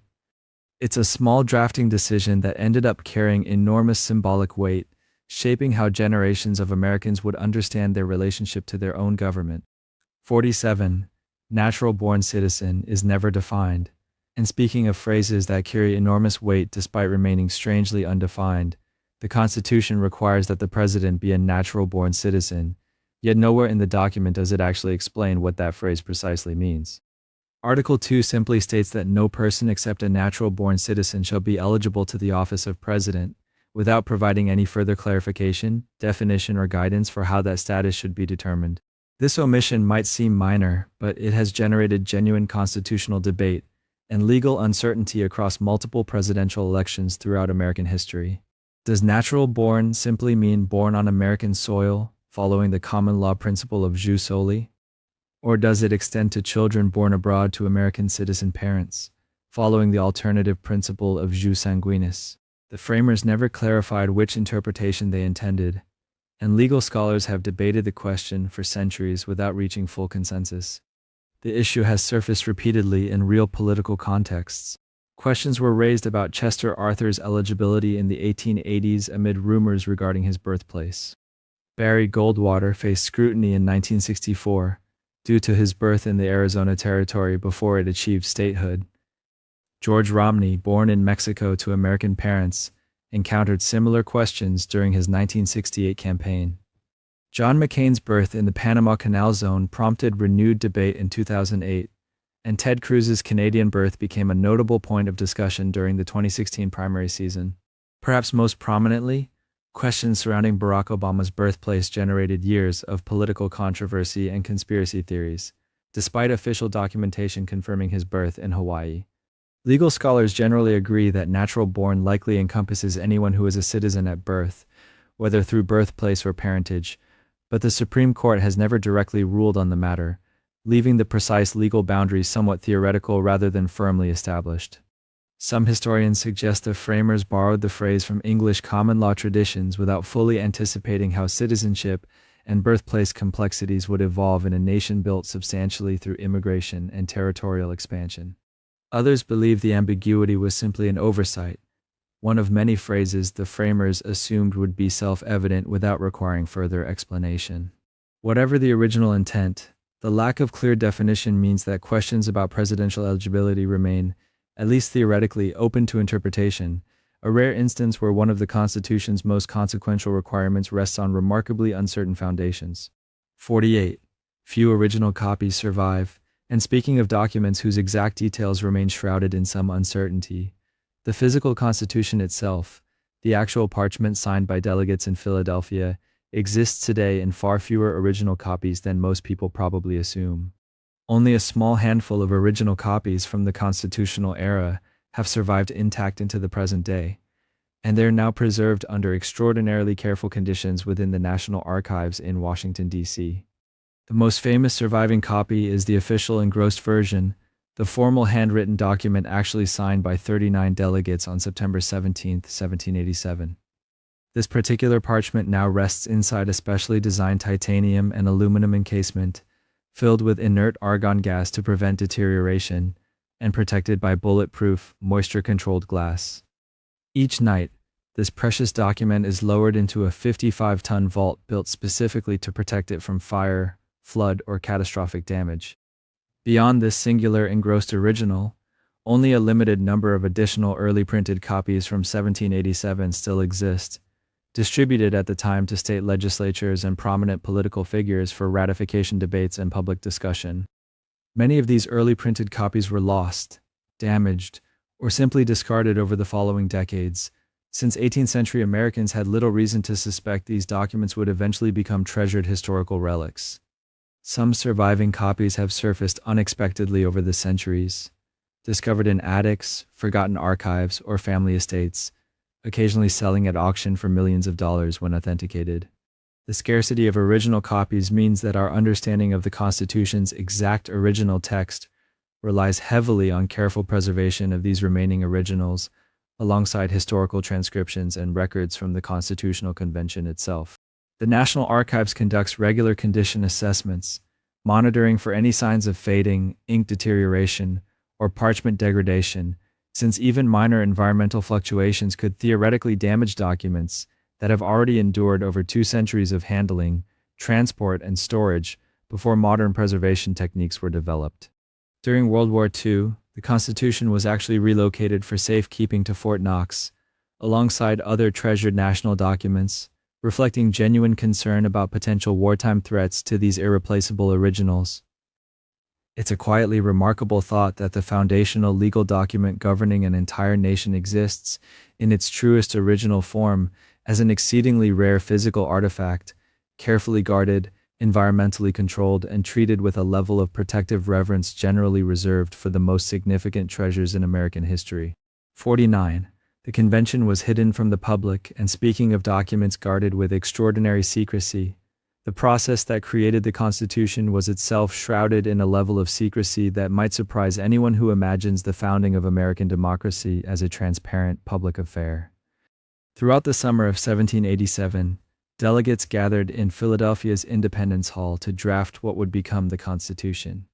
And they did so behind firmly closed doors, with windows shut tight despite the sweltering heat, and armed guards posted outside to prevent anyone from listening in or wandering through uninvited.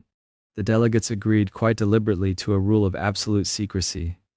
Nothing discussed inside those walls was to be shared with newspapers, with family members, or with curious neighbors back home. Some historians suggest this secrecy was essential to the convention's success.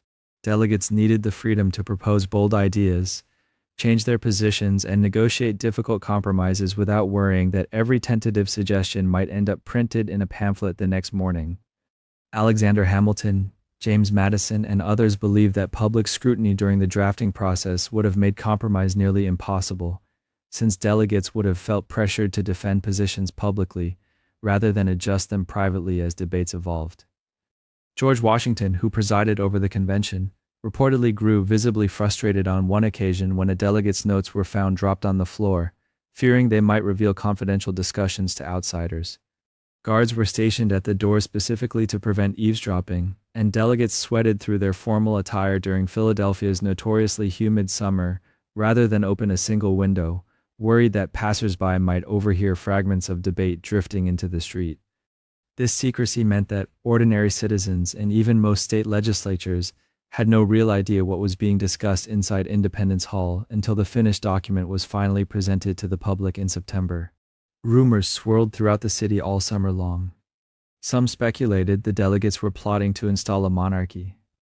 Others assumed they were simply revising the existing Articles of Confederation, unaware that an entirely new framework of government was quietly taking shape behind those shuttered windows.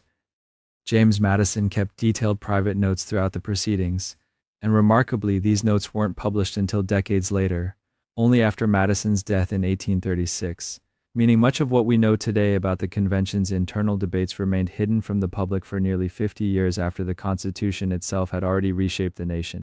Whether this secrecy represents a pragmatic necessity or an early example of political maneuvering conducted away from public accountability remains a matter of ongoing historical interpretation, but either way, it's a quiet reminder that one of history's most celebrated democratic documents was ironically created through a process the public wasn't allowed to witness at all. 50. The Constitution keeps fixing itself, and speaking of a document that has quietly evolved over time, the Constitution has a curious pattern woven throughout its amendment history, one that reveals just how often the framers' original language needed clarification, correction, or outright repair. Rather than existing as a perfectly finished document from the very beginning, the Constitution has repeatedly required adjustments simply to fix ambiguities or errors that only became apparent once the government actually started operating under its rules.